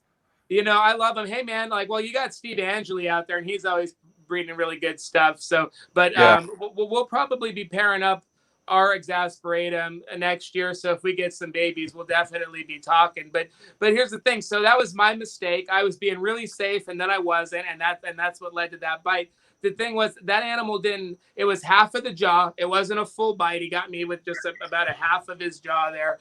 And I immediately put him back on all fours and started tapping the back of his feet with the snake hook. And I mean, this animal must have been on my finger for a couple seconds at best. I mean, I know you hear all the stories of them hanging on, and that's usually with like adult animals, because they bite, they hold. And I think what happens is when they're biting somebody, obviously it hurts like hell. So the person's holding on to the lizard too, because they don't want him to thrash or whatever, because it hurts even more. And the lizard's obviously not letting go because the predator still has, in their mind, still has them behind the neck. So they're clamping down harder and they're giving more venom, and it hurts more, and you're not letting the lizard go. So I know it's hard to do, but if you put the animal back on all fours and like tickle the back end with a hook, they're probably going to let go because something's irritating them from the back, and they feel that there's nothing restraining them anymore, because all they want to do is get away. They're biting you because they want to get away from you. So if there's nothing touching them, they're probably going to do that. Now, adults may hang on longer, but this baby was so quick to see what was touching him, that he turned around. But I'll tell you what, man, the people that tell you that they need to chew on you to envenomate you, that's complete bull. It's bull. Like the longer they're on you, the more venom you're going to get and the more pain there's going to be. But it's a venomous bite right from the second. From the second that animal hit me with half of its jaw. Man, I tell you what, it felt like somebody slammed my hand and my finger in a car door. And every time my heart beat, you just keep slamming that door on it. And that was about a week of pain, intense swelling. I was actually living at the Venom lab when I out here in DeLand, Florida, Carl Barden's place at the MedTox and Venom Laboratories and Reptile Discovery Center. I didn't get bit there, but I was working at another facility. I'm not gonna name names because it's not important. But I didn't get bit at the Venom lab, but I came back and I was actually living there. And we were, and I just didn't want to say anything yet, right? Because like I knew it was a beaded lizard, and hindsight's 2020. I mean, like the risk of a fatality is very, very low unless you have other health concerns, or you could potentially be allergic to that venom and go into anaphylaxis, just like if somebody was allergic to a bee sting and they died from the bee sting because of anaphylaxis. It's not necessarily the venom toxicity as much as that allergy. So luckily I wasn't allergic to that bite, and I had a lot of pain and swelling when I got back from like the sidewinder bite. What's that? You were allergic to the sidewinder. Oh, it was a Mitchellii. It's a speckled. It was a speckled. You got bit by a speckled? I used to keep a speckled. This one of my favorite species of snakes. I always say, I couldn't have asked for a prettier rattlesnake to bite me, but I would have preferred it didn't. And it was my mistake, as it usually is in a captive setting. And it was with Desiree and Forrest. They were there when it happened. And Desiree was the one that pre-called the hospital, and Forrest was the one to drive me to the hospital. And it was a huge ordeal. It was within 20 minutes, I was not doing good. And, I was covered in hives from head to toe. So I didn't go into anaphylaxis, but there was some signs there of hypersensitivity to venom, likely from working with these things, since I was, very young, and just that minute exposure. Now you're answering the first question that they asked. What's that? Of when you started with reptiles. Yeah. So that was the first question. Backtracking. Cody was 5, so basically his plane's going U-turns now. Oh yeah. Oh, but eventually they come full circle, man. It might take 4 hours. You're just cropping fields. You're cropping fields, and then you're like, oh, I missed a spot. And you're going back and fucking just cropping that part of the field. Oh, dude, yeah. It's gonna be a few episodes before we get through it all. But yeah, that bite was a real rough one, and I'm not proud of it, at all. It's definitely an embarrassment when something like that happens, because I basically let it happen.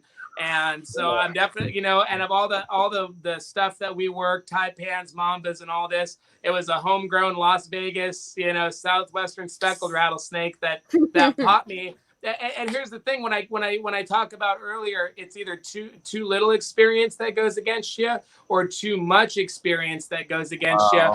And in my case, it was too much experience because I was too comfortable with what I was doing. on that animal. We were doing a workup on it, and it was just not restrained like it should have been, and turned around and grabbed a hold of my pinky finger. And, wow. And I'll tell you what, I had worked Venomous for over a decade at that point with no accidents. I started keeping Venomous when I was 11 years old. My first venomous snake was actually a Panamint rattlesnake that I collected in Las Vegas. That's where I was born and raised. And it was my first clinically venomous snake. And I had that animal for over a decade. And what came into that was all kinds of other, venomous species and stuff that was very safe. And I really prided myself on how safe I was. And, I had worked with hundreds of speckled rattlesnakes at this point. And this was a very mild tempered individual. And I cut a corner. I let my guard down and I took a risk that I shouldn't have. And it popped me. Both fangs. And he almost died. Yeah. It was. I was in ICU for a week, 35 vials of crofab, and it was. A lot of people kind of snuff at a lot of our North American rattlesnakes, minus. Oof. Burn up. Good read.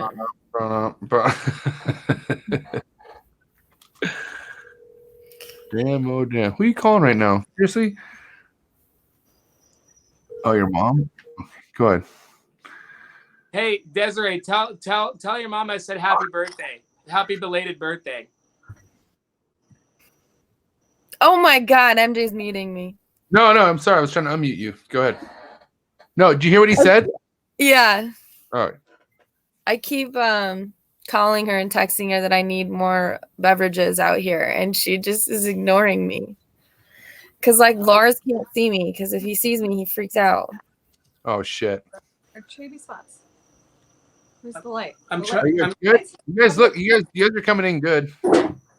I'm just trying to get more in. Let's ask Pia a question.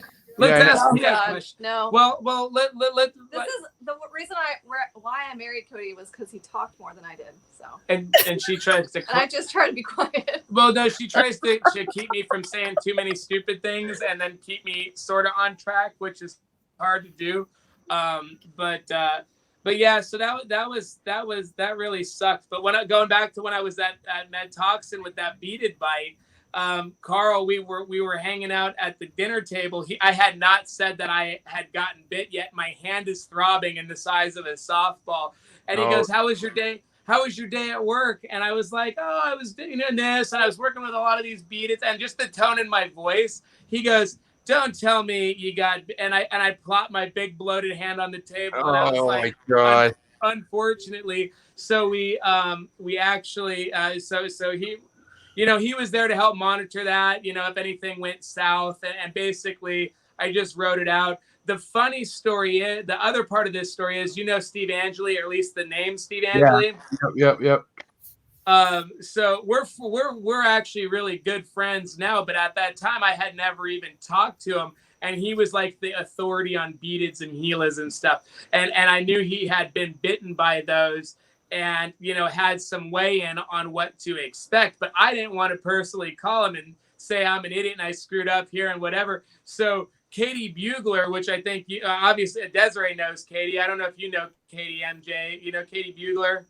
Mm-mm. Okay. Well, she was in Las Vegas, her and her sister Kara. And they were friends with Forrest, Des, and I. And we used to hang out a lot and stuff. And when we moved to Florida, I knew that she was still out there and stuff. And I called her and I said, "Hey, I just got bit by this beaded, and I kind of wanted, of course, what the best thing that you should do in case of an exotic venomation, regardless, is don't try to wait it out.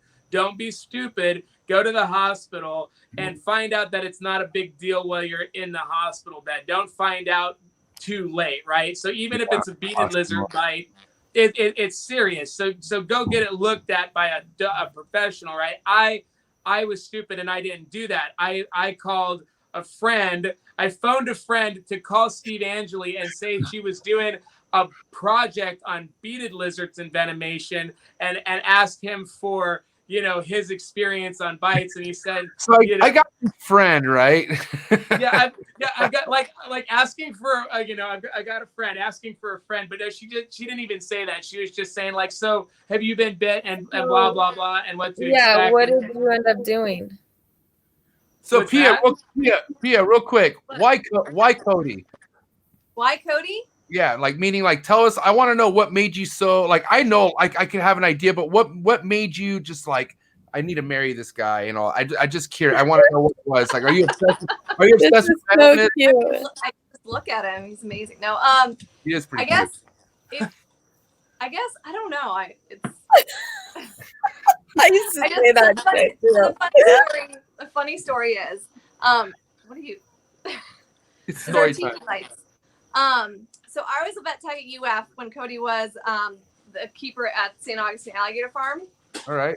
And so he was the one who would do all the restraint and stuff for all the reptiles while we were doing our vet exams. And I just remember he had a way with animals that I had never seen anybody else have. Like he's got this calmness with them that like, I don't know, I just haven't seen anybody else have. And I was very impressed with that. So there it is. And I just had to know. He's good looking, so. And the guy sure knows how to ride a plane. He does. Well, the funny thing is, or other funny thing is, so Cody and I used to be on the phone when we first started dating for like, I don't know, anywhere from like 4 to 6 hours. And everybody's like, how in the world could you be on the phone for 6 hours with somebody? And I was like, have you met Cody? Like this is like an evening with him. Like he talks and just, This is true. A lot of the times I would just be talking and she would just probably like fall asleep and I would still just be talking. And, so that happens too a lot. Like, well, the sun's up. Oh my gosh. Yeah. Well, I wanted to know that. Cutting Cody off. At 4.5 hours, your phone automatically turns off. Now, Pia, what's your take with the Venomous, though? I mean, you've always been a fan of Venomous, like, shit like this. This is like, you don't really see black mambas being kept and being produced. I know that's, yeah, go ahead. Well, no. So I've always been like an animal lover of all animals. So like from mammals to birds to reptiles. I never expected to have my house full of venomous snakes until I met Cody. So I've had snakes before, so prior to Cody. But I think it just, knowing his passion has kind of brought me into the whole realm of it. And then venomous snakes have such a bad rap.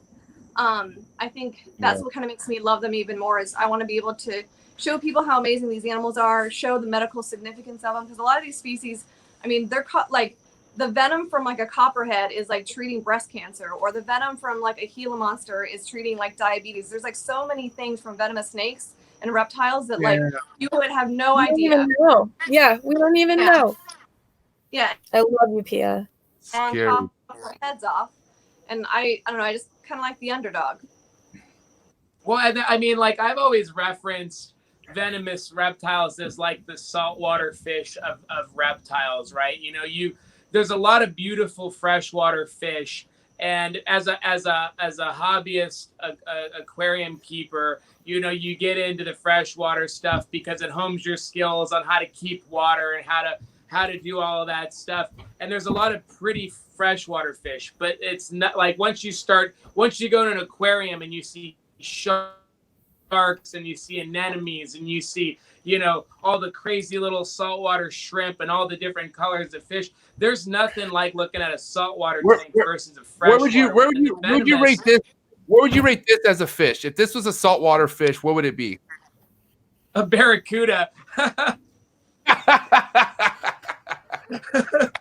What would be a great white shark? Oh, a great white shark. What? No. Great white sharks are big. They're methodical. They're majestic. They're maybe a bushmaster. Wow, good call. Maybe a bushmaster. Because you just see there's nothing like seeing that great white shark going around. It's like what's comparable to that? It's like a bushmaster's. there's a few, but Bushmaster is what comes to mind. You know, Black Mamba would definitely be. All the Mambas are barracudas, fast, agile, get in, get out. You know, very alert, very nervous. You know, and you don't want to get your finger in their mouth. You know, and the same says with a great white and a Bushmaster. You know, you want to stay out of their mouths. But can we talk about snake real quick? Yes. Ooh, I want that. What is it? Viper. So that is a golden eyelash viper. We've just been without knowing any genetics on it, because a lot of your eyelash vipers are variable. You know, you can have yellows that are just totally yellow. You could have yellows that have polka dots going down the back. You could have some that have splashes of different colors in them. There are eyelash vipers that they call tiger stripes that are yellow, that have, you know, very, very prominent bands that are usually really dark green, maybe verge on black. And that particular animal actually started out, those are animals that they're zoo line animals, and we got them from a zoo breeding from a zoo in South Carolina. And when all the yellows were pure yellow as fresh neonates, I'm talking little neonates, right? And this one started getting that blotching on it, which was real dark green, almost black. And at first I thought they were fungal issues, because they started coming in weird patches all over the skin. And I literally had to be on there with a flashlight looking at these things going, is this the color of the snake, or is there something wrong with its skin? And then as it kept growing, more of that blotching started coming in. So we've just been without, you know, like very variable. We call it a paradox just because it's got a paradoxy look to it.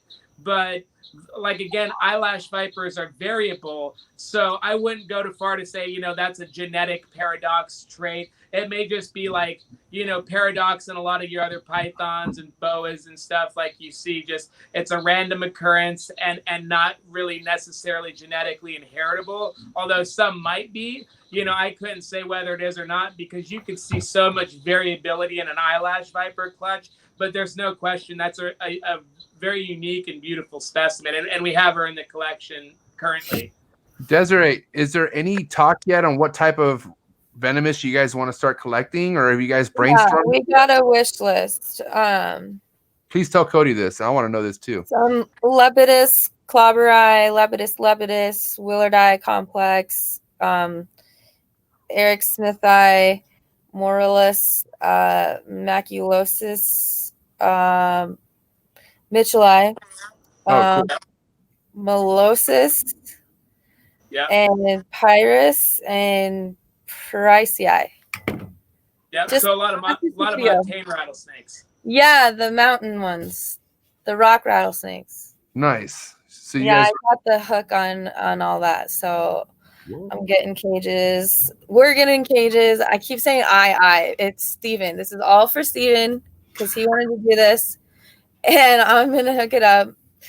And I want to learn too. But like, I have literal no experience with Venomous. So I'm going to just take it very slow. And he's very confident. And he's got experience working where he did before here.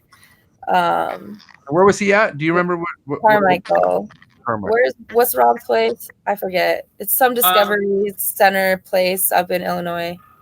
Yeah. Maybe Wildlife Discovery Center. Yeah, something like that.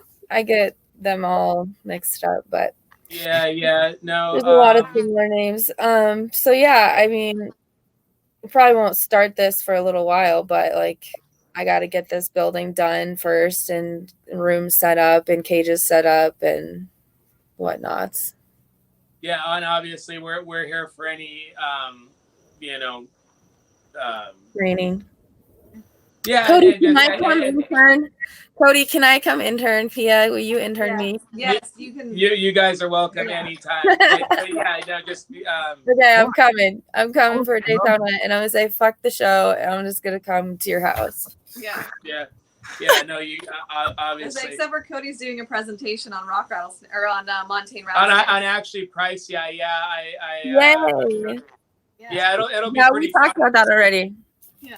We're going to be doing I'll be doing a talk on one of our twin spot rattlesnake exhibit builds that we did, and just like what we did to do the rock work, and then just some montane rattlesnake husbandry. And they require, specialized conditions versus a lot of your other lowland species, because they're at high elevations. They experience year-round cooler temperatures, and they just like, it's really fun because not too many snakes you think of, we're keeping them cooler is a good thing, and I love it cooler. So I love montane species because I'm not sweating my ass off, in 80, 85 degrees. I'm in a nice 60-degree room working some very classy, elegant, venomous species, or, whatever else lives in those mountainous areas. I just think that the habitat is really unique, and so we're basically presenting on that, and kind of like a less sciencey, boring talk, and more of just kind of like the fun stuff that people want to see. And we're going to probably do like a lot of video clips and stuff of the rockscaping and the stuff that we did. So it's a little bit more visually stimulating for the audience. Because there's one thing that I can't stand. I know it's necessary in a lot of these talks and presentations. It's just pie chart after graph after freaking pie chart. And unless you're the PhD guy doing it, it's pretty hard for a lot of people to follow along.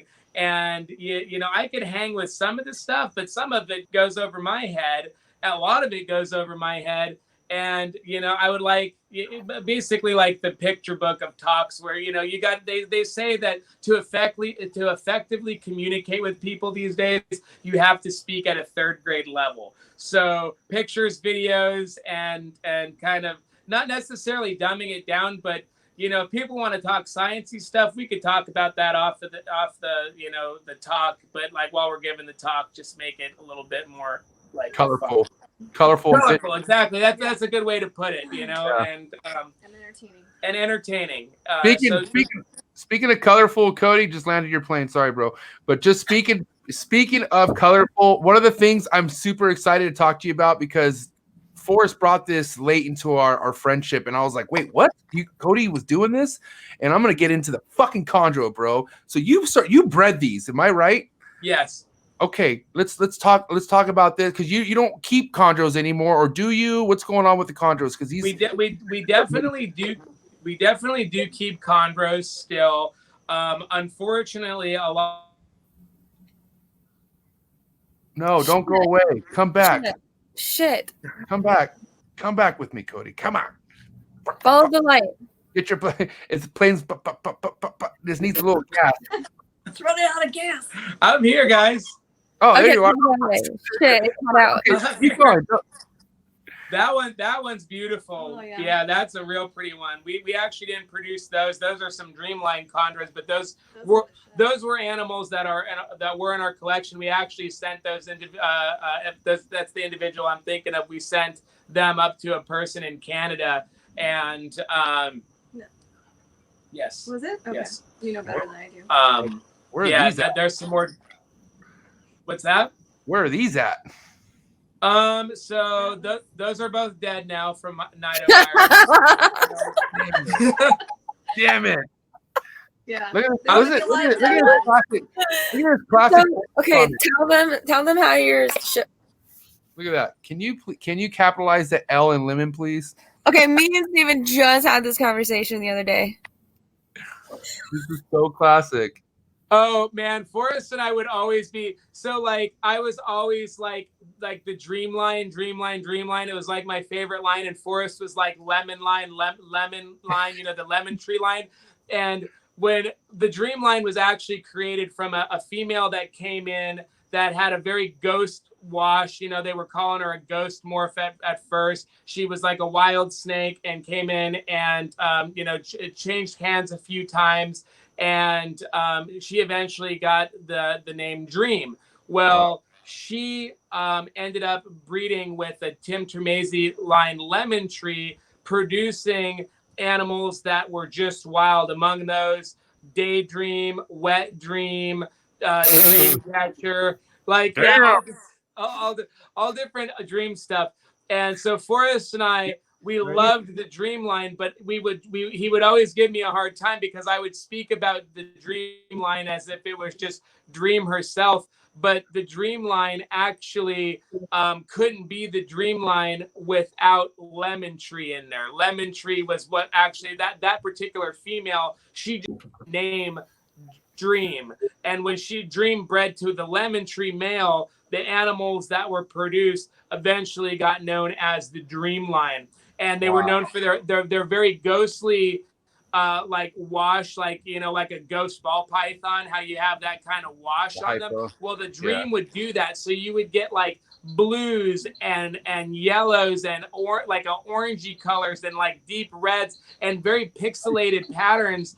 But you'd have this washed out look that the Dream stuff, and Dream was very potent at throwing these very beautiful, very obscure looking animals. But when she was paired with the Lemon, that's when all of that happens. So in that photo, we're like at Forrest, we'd always be giving each other like shit on typos and stuff like that. Well, because you said you didn't capitalize the L on Lemon, because I'd always speak about Dream as it's just Dream, and he's always would remind me that, hey, there would be no Dreamline if it wasn't for the Lemon, so capitalize that L in Lemon. You know. So Forrest used to always say when you would come by his collection, it was the raft of Cody time. Basically, you would walk around and just tell him how he's doing everything wrong. That's actually not necessarily true. Like, all I would do is we would be walking through and I might just observe something and I would say it very casually. I'd just say, oh, why are you doing that? And he would go off. He would go, Cody thinks everything sucks, and he'd start yelling at everybody else, and it was literally spurred on by one, like, and it might have been a sarcastic comment, his like, own why are you doing that? Perception's everything too. Terrible. Yeah, man. It seemed like he was just joking. Like, I don't think he was really just really upset about it. He was just like, yeah, Cody just every time he comes around, I'm always doing something wrong. So I was just like, well, you know, it could go both ways too, because Forrest would do the same thing to me. You know, he would always be giving me a hard time about things, and we would argue like brothers. The never-ending debate for about a decade. Like a married couple. Yeah. Like brothers. Oh, for sure. Well, like, we would say we were each other's best friends, and after a while, I was like, man, you're just more like a brother because I love you, but I feel like all we do is fight about the most stupid things. Like everything we fought about was literally like, look, dude, tubs are better because they, you know, blah, blah, blah. And I'm like, no, cages are better because of this. And I'm like, but I like tubs, and I think that, you know, like, whatever, like, they're great for this and they're that. And then, like, it would just be bickering like brothers, and it was just like over like stuff that didn't even matter, like tubs versus cages, you know, like, it's just ridiculous. And then I would just say, like, I'd walk in and I just say, like, I don't know, just like I said, why are you doing it like that? Or, You're using this, that, yeah, wood. he would Wood. Say that again, Des. You're using wood for cages. You guys argue about that. Yeah. Let's talk about your enclosure. Cody, let's talk about your enclosures since we're on the topic, because I want to know about your enclosures and what went into them as far as like brainstorming and whatnot. I mean, how many stages of those did you go through before you got to where you're at? Because, like I said, your room looks fucking like just tits, like to the best level I've seen. So kind of talk about your room and whatnot, like your style of enclosures. Yeah, man. Well, I appreciate the compliment. And, you know, it's just, again, just like with Venomous training, it was gradual progression over years and years and years. And, you know, you don't start off with great enclosures typically unless you have the funds just to jump right into it. But usually, like Forrest would say all the time, and I 100% agree, it's like there's nothing worse than somebody that gets into reptiles with money. You know, like if you make the money because of the grind and you learn the ropes and you build it from nothing like Forrest and Des did, you appreciate the learning lessons and all the hardships along the way. If you just show up with hundreds of thousands of dollars and think you're just going to be the next big thing, those are the guys that are going to flop right away, because the first time they deal with some real hardships, they usually just throw up their hands and quit because, like we've literally, and Des knows this, like we've lived like paupers our whole time doing this, trying to get better, and like sacrificing regular luxuries that most people do without thinking, spending tons of money on going out and eating and doing this, and literally putting every cent into progressing and you start off with this and you realize, okay, I like this for that reason and I don't like this for that reason, and then you just kind of start adjusting. New enclosure manufacturers come on the market and they've got a good design and you like it, you give it a try, you see if it fits your needs, and then you just kind of keep building off of that. Where did MJ go? I'm here. I'm listening. my bathroom's right here, so I'm listening to everything you were saying right now. So. Okay, good. I was like, he asked for that answer. What a rude asshole, right? Nope. I'm always listening. That's good. But what I'm trying to say is, for instance, you do a lot of stuff as far as like, I noticed you make your own substrate, right? I've seen you do your combination of substrates, and you do like a lot of stuff that seems to be dialed in. And there's people like, for instance, I remember my first time I grabbed a branch off one of my trees. And, this is before I knew about like, doing protocol stuff to make sure there's nothing on it as far as anything live. But I'm sure there's so many other people out there that try to build a fucking vivarium or something very lively, but it just goes super south. So what are certain things you do, or what are things you're doing to ensure that there's there's nothing that's harmful to your snakes in your enclosures? Could you use real plants and you use like leaves and stuff like that? It's very realistic what you're doing. So yeah. It's actually, so like when you go to do those kind of setups, bioactive things like that, I would suggest that you don't necessarily have to be a super advanced reptile keeper, amphibian keeper to start doing those things, but I would say that you have to do a tremendous amount of research and have a huge understanding and talk to other people that have been doing it to help give you pointers on what not to do. A lot of the references that I go to for ourselves here, believe it or not, a lot of Josh's Frogs YouTube videos. We love the guys at Josh's Frogs. Yeah. We're friends with Zach and Austin. Those are some frequent faces that you see on the videos, especially Zach. And, their videos are very detailed on substrate stuff that they use.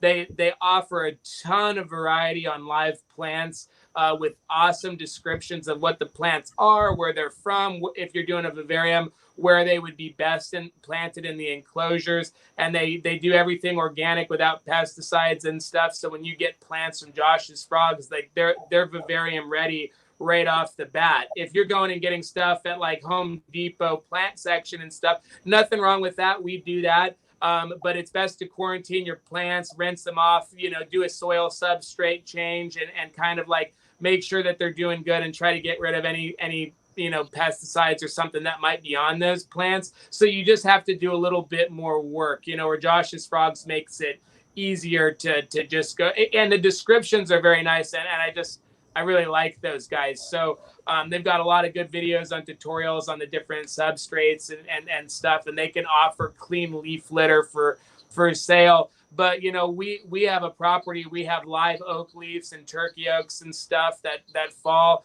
and we'll freeze them and then we'll put them in the enclosures, and that's fine, doesn't bother me.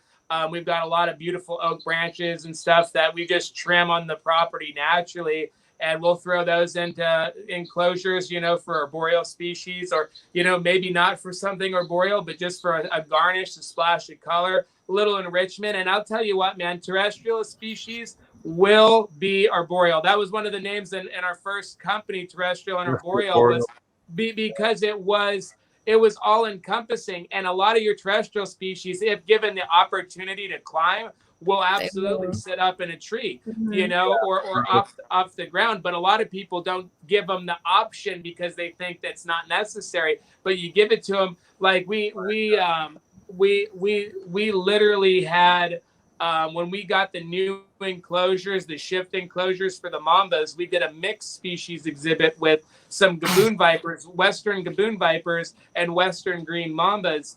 And they cohabitate beautifully. It's a beautiful exhibit because you get to see the iconic gaboon viper with the green mamba. The green mambas usually stay up on the top, but they'll cruise down with the gaboons, and we haven't had an issue with them. The only issue would be is if a gaboon was set up in ambush and the mamba just so happened to be crossing them at the wrong time and they just whack them out of just movement. That's a potential risk. But it hasn't happened, but it's something that could. But it's awesomely done when you have those two together, because it's very nice to see. But we have them in 5 foot tall enclosures, right? And we have perching. We take oak branches and we cram them in there. And what's cool is like it's green for about a week, then the leaves die, and the leaves are clean. And the leaves. So dragging rats or mice across or anything like that, and then you pull out the branches and then you put new ones in. He didn't even stop. So the branches kind of switch it up, so it gives the snake something to do. Can you guys still hear me? No, yeah, we could, Yeah. but you kind of stopped, but you were just still on point as you like clock. So it's like you're just perfectly in sync. So you're good. Trust me. It's just we're doing our best with the reception here, pal. We're doing good. All right. Now, hey, I'm Cody. so sorry, guys, and to everybody that's listening, I know No, it's we're getting good frustrating, I know. information. No, we're getting good information. But so as far as our, as far as the enclosures go, when we're putting new perching in there, this is perching that's on our property, and we don't use pesticides. I mean, I know that there's planes fly by and do all your chemtrails and blah blah blah, but it's like we don't use pesticides. And honestly, I know people are really paranoid about stuff. Like it's got to be baked in an oven at 5,000 degrees for 2 hours, or else it can't go in there or my animals are going to get sick. Honestly, if we cut it, I look at the branch and it looks clean and stuff. I'm putting it right in the enclosure. Sometimes I spray it off with a hose real fast, but I'm not worried about getting ophidian snake mites off of my oak tree. I don't think it's going to happen. I'm not fungal disease like, or something. it's just, I'm judging it as I'm looking at it. Like if I just pulled a random branch from something, maybe I would try to sterilize it more. Sometimes, like we have prevenomite, we keep prevenomite just as a prevent a mite. We have right. it, we treat, we use it when new stuff comes in. Stop. Time. Prevenomite. One of the only times I've argued with Forrest was in my trap, and he was telling me how much Prevenomite works. And I was like, no, it fucking doesn't. It doesn't. I have not been able to, there was a time where I couldn't get rid of mites in the beginning. You're not doing it right. And maybe that's so, but whatever. I found something that worked fucking perfectly. So I was like, no, Reptile spray works more than Prevenomite. As long as you get the no pest strips and you do a protocol, those are fucking gone. It's worked for me. I've been miteless for over 2 years. Okay, but Forrest was like, no, bro, Prevenomite. I'm telling you, 100%. So I want to talk about Prevenomite and what was it I was doing wrong and why it didn't work, and maybe it was Forrest right and I was wrong. So let's talk about it. Okay, so it's possible that you weren't doing it right. What Desiree said, if used as directed, and you follow up the steps, doing treatments every 2 weeks, and we have used it with great success. We know Bob Pound of Pro Products, who makes Prevenomite. There's a lot of, I hear from a lot of Herp Society type people where they say, oh, you could just use, this equate bedding spray from Walmart, and it's the same thing as Prevenomite, but it's half the cost. Really? No. You hear a ton of stuff, and I was talking to Bob, and I was saying these things where I was like, people say this, and he goes, no, we manufacture it here. He's got a specifically for reptiles. specifically, and there was a study done at That's the where Bronx we get Zoo. ours from, directly from him. Yeah, Oh. there was a study at the Bronx Zoo that they conducted on mites with prevenamite, and Bob has done a ton of this stuff. And he said that he's like, there's an ingredient in prevenamite that he gets out of India that is a trade secret. He said that if that one company Oil stays on there. Yeah. So because there's a bio shield that when you spray air holes or you spray whatever, or you wipe it around the rim of your tub or your cage or whatever, it creates a 90-day bio shield where if mites walk across it, it takes them out. And Bob, I mean, he's super smart, way smarter than me about this stuff. And when he's explaining it, I'm like, this guy just knows what he's talking about. He's like, if I couldn't get this one ingredient from India, I wouldn't be able to make prevenamite what it is. It's not a knockoff. It's the only approved spray for mites. There's a specific approval that it says it right on the can. And it's not to be used directly on the animals, of course. It's to treat the enclosure, and it's also to like, so you don't spray the actual animal itself with those things because you could kill it if you don't. You basically, if you follow the directions on the can, it's very safe. But we have used it with great success. You just have to keep up on it. And here's the thing. We also do this. In addition to just treating the enclosure, we will soak the animals thoroughly, and we will make sure we get mites out of the, from around the eye. Yeah. Yep. That's a crucial step that obviously you have to do that part. You got to soak them and kill all those fucking things that are on the and with prevenamite, you cannot do that and still rid the mites, because Bob said that the mites don't lay eggs on the snake, they lay them in the environment, so they have to crawl off the snake to lay them. So if the enclosure is treated, eventually once those females get off and lay their eggs and eventually die, as long as the enclosure is consistently treated, eventually that snake will be rid of mites, just because the prevenamite will eliminate them throughout their life cycle if you keep up on the treatments according to the direction. Now, we just soak them in addition to, because of course it relieves the animal of whatever irritations they're dealing with. So it's just to kind of one up your war against the mites. But I mean, like, we don't use anything else besides prevenamite and frequent soak-ins if a mite thing pops up. And you just got to be consistent. When we bring new stuff in, we treat everything with prevenamite throughout the quarantine, just as a precaution. And and then we'll use it if we end up getting an outbreak. And it doesn't happen often, but it definitely shows up so randomly, and you go, how the hell did that happen? And it just, I think, and Bob says that these things, they could come back, and they live forever. Yeah. So, but I think that, Forrest and I, we've been very much advocates of preaching the prevenamite, because I know that there's other here's some other things, Cody. Yeah. So after you soak the animal and you get it off the eyes and then you dry the animal, you can use Reptile Relief on the paper towel and like wipe the animal down and see if there's any more on them. Yep. But the big thing with prevenamite is it has to be put on a dry surface. So if you've cleaned the tubs, you have to dry that shit out, like dry it. It can't stick to wet surfaces. So it's pointless if you put it in a wet tub. You want to take the water out too. Yeah, and they can't have any water in there either. Exactly.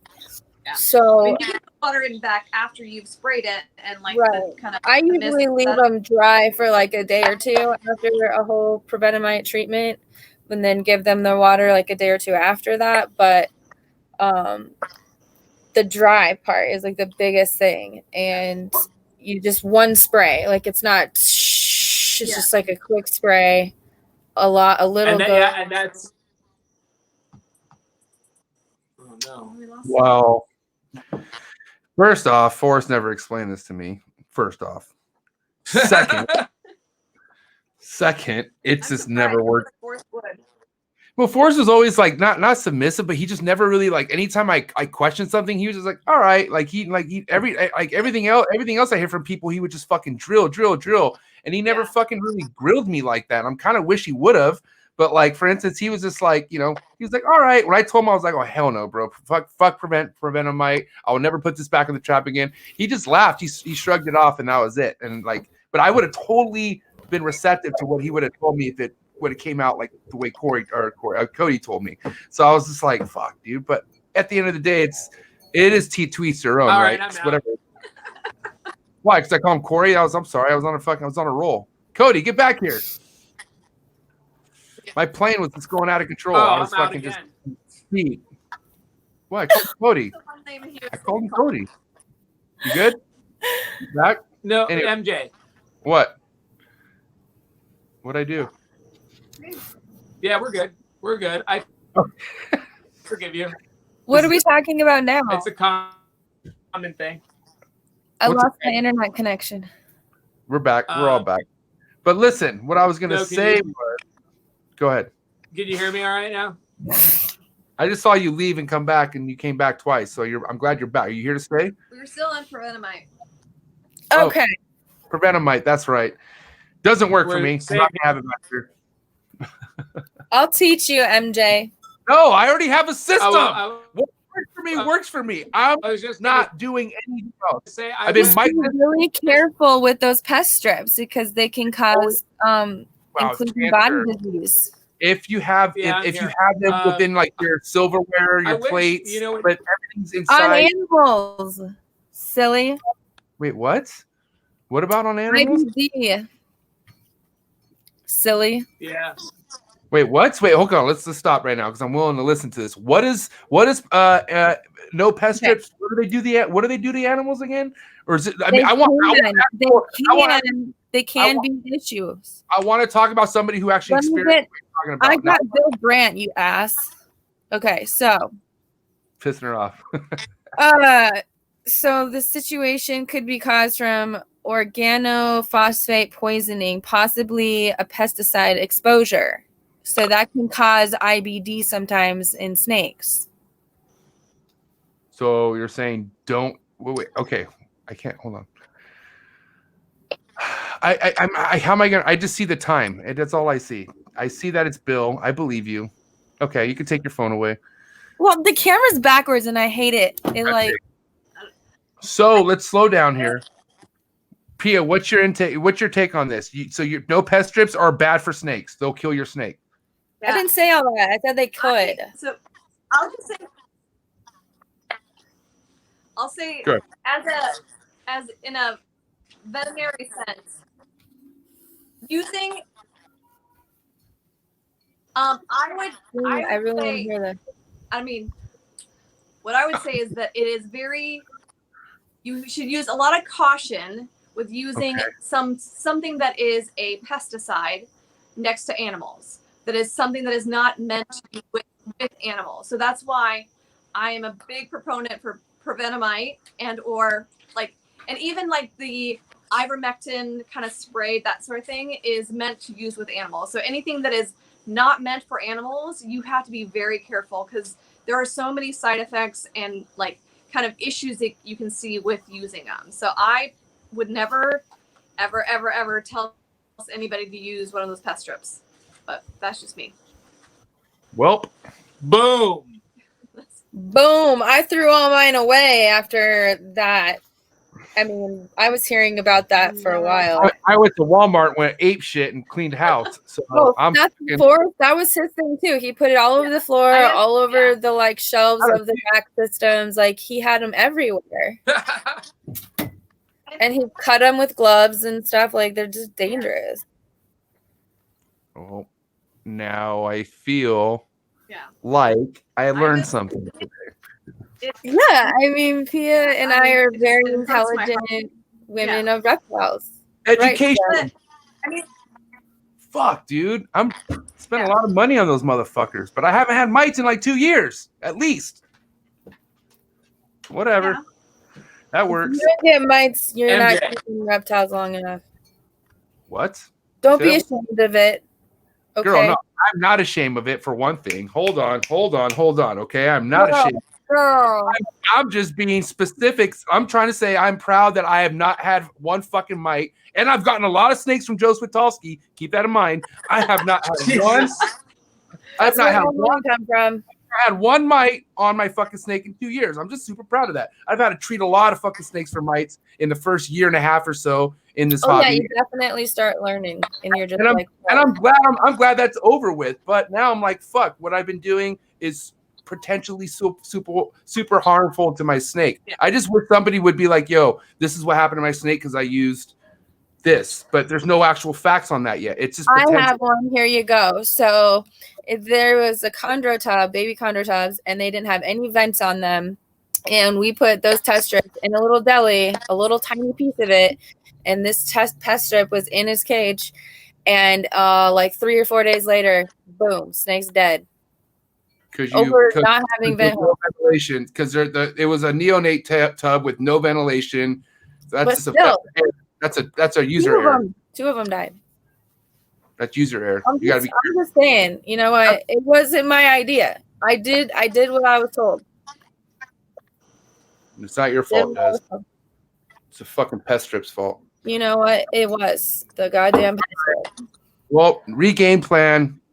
Somebody needs to come over to my spot, show me how to do the Venomite, and show me that they're going to stay away, and I'll fucking, figure it out. And then I'll find out there's a Walmart version. I'm just kidding.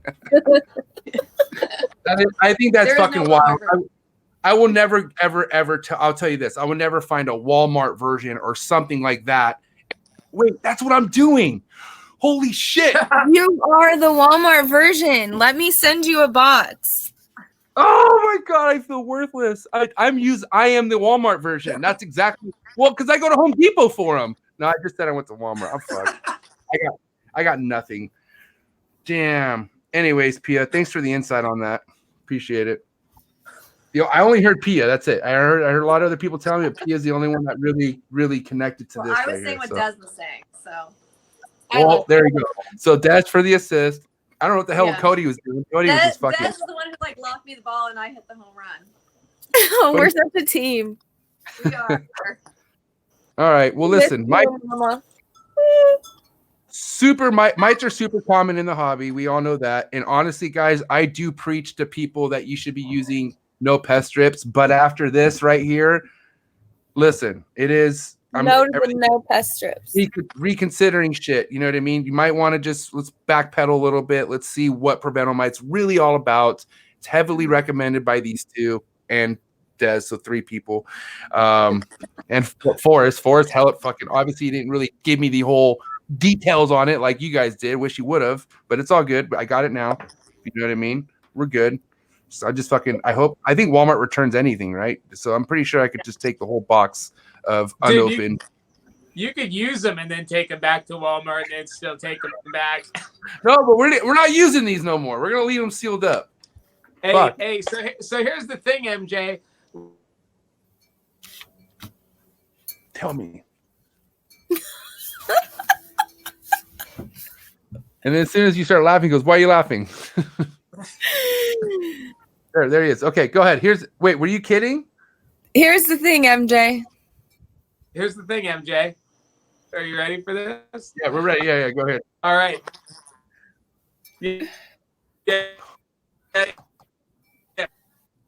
He's fucking with us. I feel like he's doing this on purpose.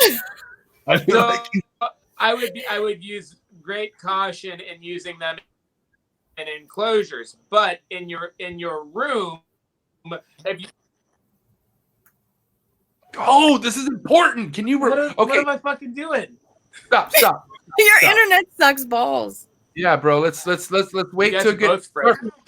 Okay, let's go back to here's the thing, MJ. What you say? What do you say? Wait, what happened? What do you say about my mom? You said something about my mom, huh? No, I don't. It's a joke. Here's the thing, MJ. Come on, dude. I'm listening. I got my notepad out. Let's go. I'm listening. I quit. No, come on. Cody, are you too drunk? Cody, It's only been 2 hours, 33 minutes, and 33 seconds. 35. Yeah, 36. no, we're just getting warmed up. Oh shit. Here's the thing, MJ. I would be very cautious about using these in enclosures, but if you had them in the room, like let's say behind racks not exposed to animals to prevent animals from, like mites crawling around or any of the other bugs that you don't want in there. Like in our case in Florida, we deal with these things called scuttle flies or forward flies. They're in the filth fly genus. They're very small and they look like fruit flies, but they're different. And they go in and out of enclosures. And Desiree, why are you laughing so hard? You know the taxonomy of the goddamn bugs in your area. Dude, that doesn't surprise me whatsoever. Carry on. So they're in the filth fly genus, and they can, like after an animal defecates, these flies could be in there with maggots within that day. And once these things hatch out, they could go in between enclosures, right? They fly, they walk around, they could get through some of the smallest holes and vents. They get into egg boxes, they destroy eggs. People say they only affect bad eggs, which is not necessarily true. When I was at the alligator farm, when we would hatch out different species of crocodilians, you would have them hatch and they would just be, just like any snakes and everything else, some of them like to stay in the egg a little longer than others, and you're waiting for them to come out. Those flies get in there, lay their eggs in the open egg, and by the next day we would sometimes, and I remember I was pulling maggots out of the umbilical area, and they were coming out of the nose in a perfectly healthy live animal. As I was cleaning them out, those flies happened from when they started hatching to when we caught them the next morning to look at them. It happened that quick. So we are really on our fly management. These flies are bad. They could be vectors for disease. Let's just say you're dealing with Cryptosporidium, which can be transferred through feces and whatnot. You get these little flies that fly into an enclosure, walk around on the infected, shit, and then fly out of the cage, go to the next enclosure, walk around all over the animal, maybe die in the water dish, and then that snake goes and takes a drink of water, bam, infected with paramyxovirus, infected with nidovirus, infected with crypto, all of these humid areas. So like anything with substrate, organics, vivariums, just anything they're attracted to. And so we've got other methods for the fly management, but those pest strips, we don't use them. But Paul has used these. One of our interns for reticks when he was keeping reticks, and for mite management. But he had also noted less fly activity with those pest strips. So we were going to start using them outside enclosures, just for the general outside area to hopefully keep these flies away. We use fly tape of all different kinds, and we're going to start getting flies. What's your favorite kind of fly tape? I mean, what works the best? Oh, you want to know this? Just wait. What? Can we go grab it? Yeah, you could go grab it, but I was all pumped. It's like, I'm glad you asked, because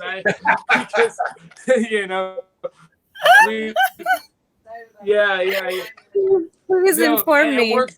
For the rat barn. For the rat barn too, because we breed more flies than rats, right? Like there are billions of flies, and it's this big, thick, yellow fly paper that has little flies, fake drawings of flies to attract the flies. I've used it. It is giant. Yeah, we've used that. Giant fly tape. Okay. Well, now you don't sound as excited as I am. But I've already done it. Okay. Well, we really like this for big flies. We like these for big flies. Yeah, you probably have some big Florida flies. Oh, we got some big Florida flies for sure. But for inside, on the backs of the enclosures where the vents are or whatever, there's this clear fly tape that you get for windows. We get it at Ace Hardware, and you can get it at Tractor Supply and most of those kind of places. And we'll cut them because they're like a pretty good size square. And we cut out little pieces and we put them all around the vents, because these forward flies, they land and they kind of jet around, like a fruit fly, kind of like how they walk and stuff. So they got to walk before they crawl into the vent. So we put that fly tape right next to the vents to where they, a lot of them are getting stuck before they end up getting into the enclosure. So let's say you had an infected snake of whatever virus or problem the thing has, and that fly is coming from that enclosure to try to go into another enclosure. Hopefully that fly, it gets stuck on the fly tape and stops this, the spread there. So that's just one of the ways you can eliminate variables there. But another thing that we're actually going to start doing in addition to that is we're going to cover our vents with another smaller vent like the bug screen that you can get at Home Depot, and then also put the tape, the sticky fly tape around that, so that way the flies actually cannot even get into the enclosures, because we use Doug bar cages. And if you don't have the sliding glass, if you have like the plexi that's just on the hinge, that seal is tight. Like those little flies can't get through that seal, so they can only get through the vents. So if we cover up the vents with the bug screen and then put the fly tape around that, you're going to have a good chance of catching the fly, but you're also preventing it from, because like with our current method, flies, if they dodge the tape, they could still get in the enclosure. But if you have a vent on there, they can't get in the enclosure, but they're going to try because they can smell what's in there and they want to get in there, but they can't. And then they walk around enough, they're going to land on that fly tape, and you're going to get that forward fly. Cody, But I hate them. lost. I think. No, Cody, you are ranting like crazy. No, you're talking about flies and fly shit and flies could ruin a lot of shit. That's why he's the only reason why he's breaking that down. Remember that drunk girl that night after Carpet Fest when she's talking about Nido and the flies? No, he doesn't remember. Flies. Yeah. Remember, that's our friend Lana. She had a few too many drinks that night. Lana always gets way too fucking drunk. No, we were talking. Yeah, she did at the last You sound like a fly now. Sure. But we were talking about the Prevenomite and those pest strips on the pest strips. But I'm just saying, like, mites are not all you have to worry about. You have to also worry about these little motherfuckers that are vectors for spreading disease, just like mites are. And those pest strips, if kept in the room, may help that in addition to mites.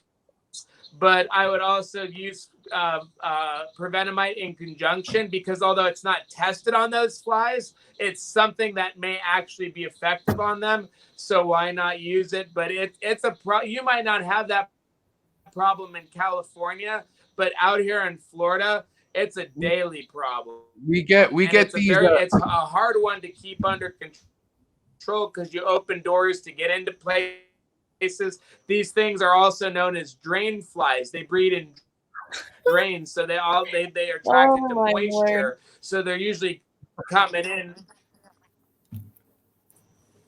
I'm not saying nothing. Go ahead.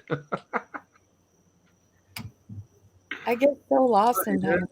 No, he's breaking down fucking flies. It's amazing. It's crazy how he knows about every fly that we're talking about. You there, Cody? Flies. You there? Okay, I'm done. No, you're not. I love you, Cody. I love talking about flies.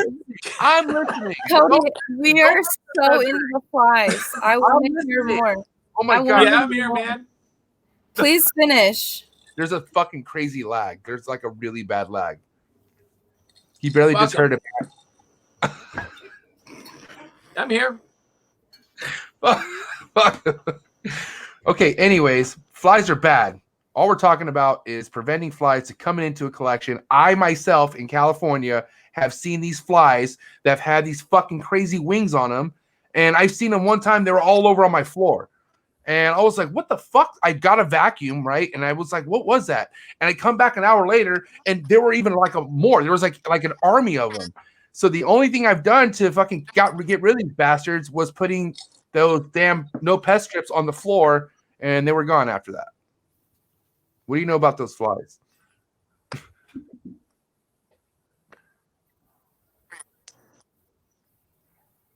you know anything? No, I'm talking to Cody. He's the fly king. He knows all about flies. I want to know about these flies.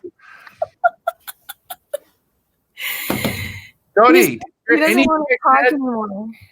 No, yes, he does. Cody, let's talk about No, I wanted to know about the fly question with the whole. I want to know what kind of fly that was. No, Cody. I thought we were talking about what the best kind of fly tape is, and then he showed us that, and then we were talking about flies being vectors. Yeah, is he cool? Let's talk about it. Flies as vectors. Flies with horse wings on them. Ooh, horse flies are the worst kind of. Is that what they are? Is that because like, you hear? They're so hard. What? Okay. How are we doing? We good? Yes, flies are vectors. Flies are bad. Fuck flies. Fuck flies. Flies with horse wings, like horse flies. Yeah. Is that what that? I don't know. They were like they look really tiny, but then you could see these white wings on them, and they're fucking just everywhere. Yeah, we had some horse flies in our mamba enclosures. That's what they're called. They're horse flies. They're awful. That's all I gotta say. They leave like a bug bite like that big. They were fucking all over my floor. Like this is about a year ago, and I'm just wondering where the fuck they came from. They weren't horse flies. No, they weren't. They were not horse flies. I know flies, and they weren't horse flies. What about the flies? They're not horse flies. Cody, the flies that were in my snake room that I described, are those horse flies? Wait till he comes back. Do you know what those were, MJ? I have no clue what flies they are. That's what I'm asking. Those aren't horse. They're not horse flies. No, horse flies are big. Yeah, these were tiny with big fucking wings. Big. I'm not saying big wings, but you could see the wings more than the body. Little white, little fucking wings. Anyways, they're gone. Because the pest strips. But that's why, I think leaving them on the floor could definitely do prevention of those kind of animal or those kind of insects coming into your collection. Hey, listen, this is going to be a 2-part for sure interview. This is going to be part 1, and then we're going to do a part 2. Part 2, they're going to go to the library and sit and have good internet. Part 2, we need to figure out the internet situation 100%. Pterodactyl flies, man. Oh my word! Here we go. They're what? Exacto flies? Pterodactyl. Let me Google this real quick. Pterodactyl flies. Pterodactyl. Can you tell me more about these pterodactyl flies?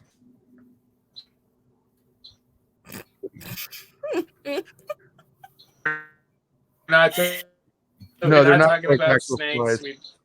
We didn't talk about flies because the. Maybe I spelled pterodactyl wrong. Are they motherfucking Anyways, pterodactyls? Flies are bad.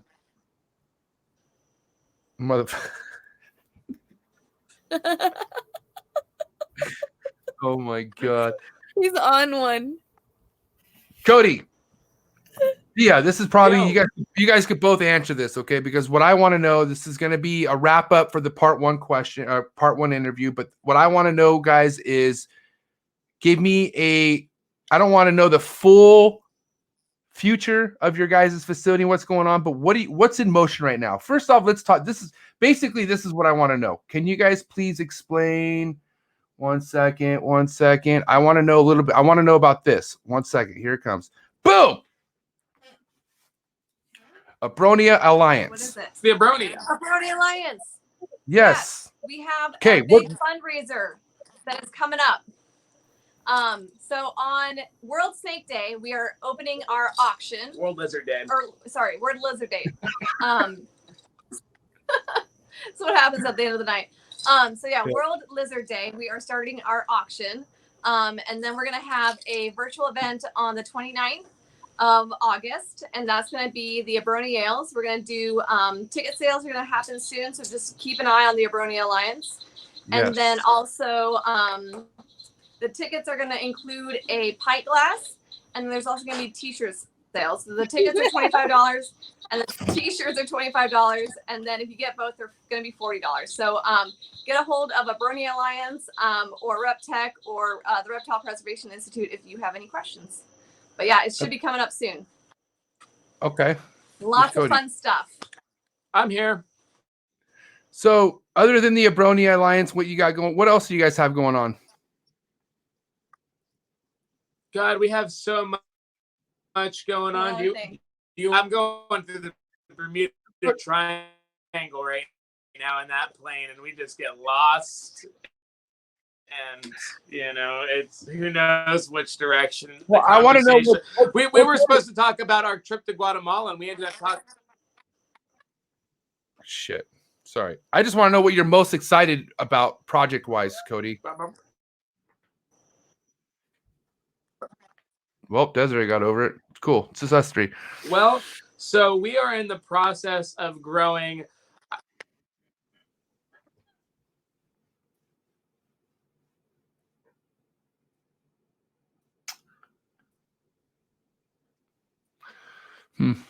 Well, if you take up all the frozen time, probably this interview probably 2 hours. Hit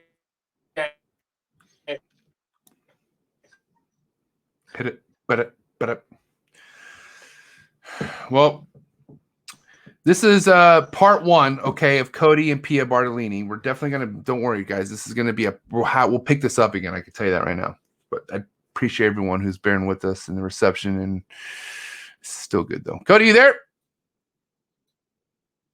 Cody, man, this guy has so much crazy stuff to talk about too. It's like definitely we got to make sure there's a reception's no issue next time because there's a lot of things that this guy could talk about. Desiree's back. Hi, Des. What's up, man? Just kind of telling people this is definitely just going to be the part one of the Cody and Pia episode. We're definitely going to do a part two. If you add up all the fucking frozen and delayed and shit, it's probably barely an hour episode. So true. But hey, you guys are there. Fuck. Hey. All right, cool. All right. Most excited project you're looking forward to. This is going to be the wrap up to part one interview because we are going to do a part two. But I want to know what are you most excited about, Cody? Yeah, for sure, man. I think our part two should really be the part one because of all the reception. We'll make sure we're in a good spot so we can actually talk about stuff and stay more on track. I know we were supposed to talk about our Guatemala trip, but we started talking about flies. So we'll definitely stay more students, but.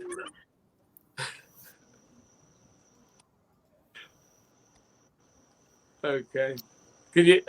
Is there a delay, or you can hear me in real time? I think it's real time. I think MJ's out.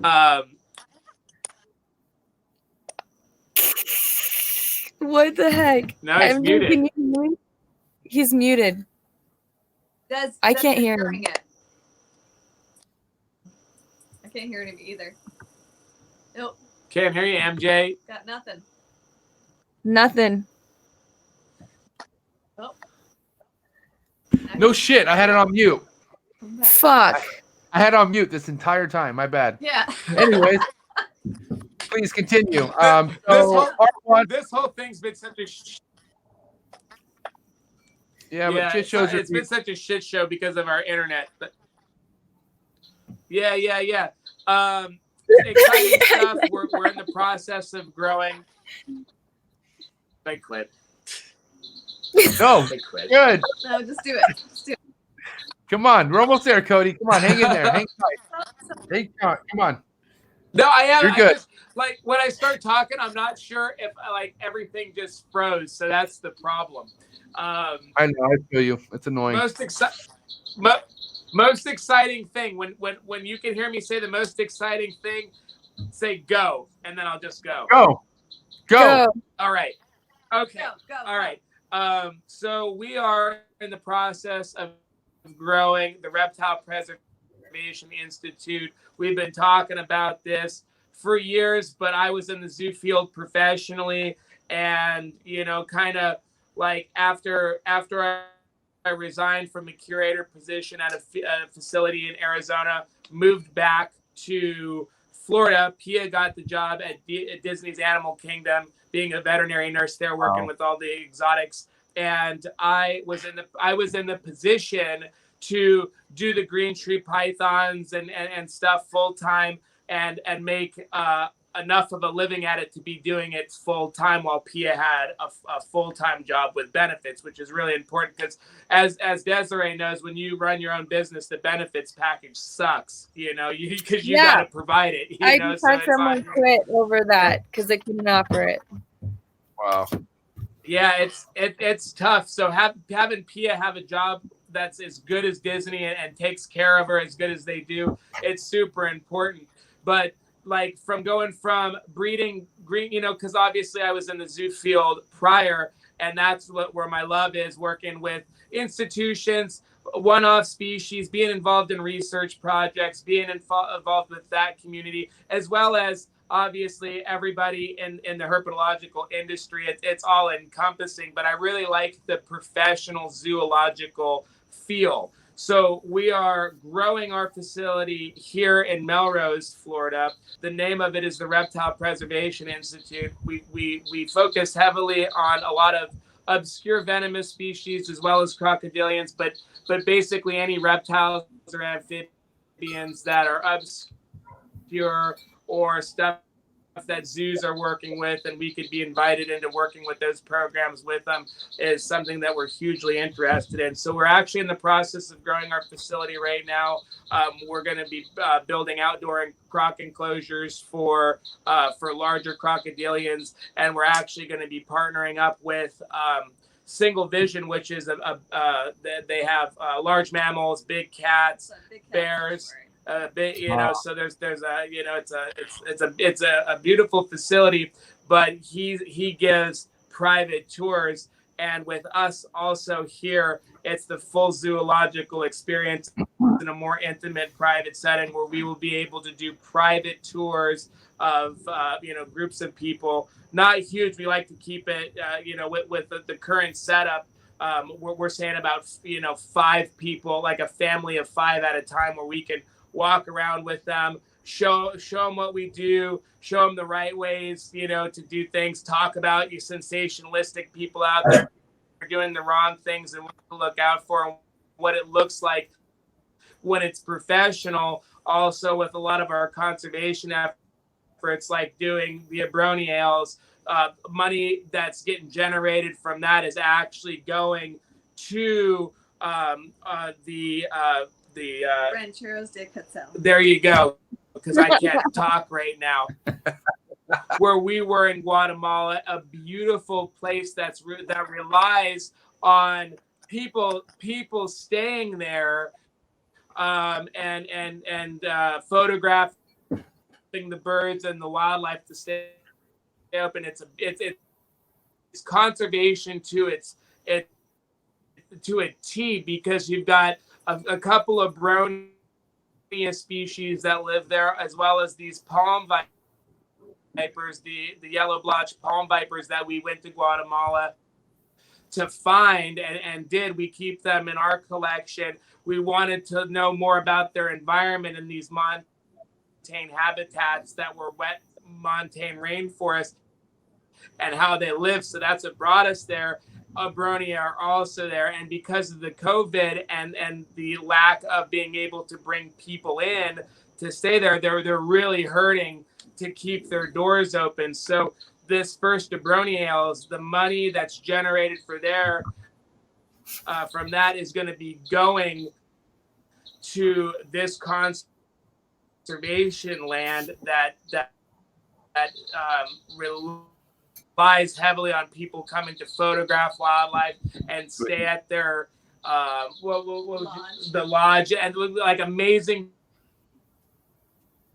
food. They would cook us food like breakfast, lunch, and dinner. Amazing, actually beautiful living quarters. You'd think when, you know, in Guatemala, like what's it gonna be like? It's very cool. Nice. As who we met the first time when we went down there, and our friend Caesar, who we met in two guys, and it was phenomenal. Minus I got food poisoning towards things, but this is, you know, by keeping there a little bit longer, as well as some cool venomous snake species. The Reptile Preservation Institute is going to be a lot of these things where we're focusing on real conservation, giving real money to real people that are doing really amazing things, in addition to working with other zoos, institutions, you know, private sector. I don't like private sector, sounds like a dirty word, but you know, there's a lot of very professional private sector people that are doing amazing breeding with some amazing species and stuff. And you know, there's a lot of conflict between professional zoos and private individuals, because oftentimes the private individuals you're seeing are these YouTube free handlers, and that's what gives these zoos the impression of, oh, well, that's what it looks like in the private sector, so they don't want their animals going to jokers. But if you can separate yourself from the jokers, these zoos will work with professional private people. Depends on their individual policies, but you got to prove to them that you're worthy to work with them. They don't want to see you get a venomous snake from them and then you're free handling it on YouTube. They got to vet you. And a lot of our relationships, zoo field, were very slow. You know, it doesn't have to be, you have to present yourself as a professional to get these actual, when you talk to an actual professional herpetologist, it's mind blowing, because it's on a whole different level than a lot of your hobbyists. No offense to hobbyists, but it's on a different level. Like Desiree could attest to it. When you talk to Nick Gordon, who is one of the co-founders of the Abroni Alliance and also one of the lead reptile keepers at Toledo Zoo, when you talk to him, he's got like you know, he's just got such an understanding about everything. You talk about amphibians, you talk about Abroni, you could talk about venomous snakes and crocs. And he's up to date. They go to these meetings, they stay informed, and it's a different individual. And we strive to be like that. And by the relationships that we forged, I don't want those to disappear, because I'm not working for a zoo. We have all of our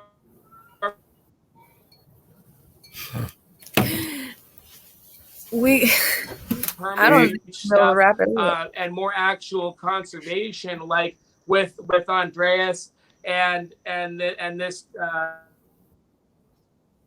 this land say it. Rancheros de Quetzal. We're not so heavily riddled with the politics of a big facility, of a big zoo, where your raisers, that money goes right to those people. There's not a bunch of forms and paperwork that we got to do it. We're making that money, and we're making real stuff happen.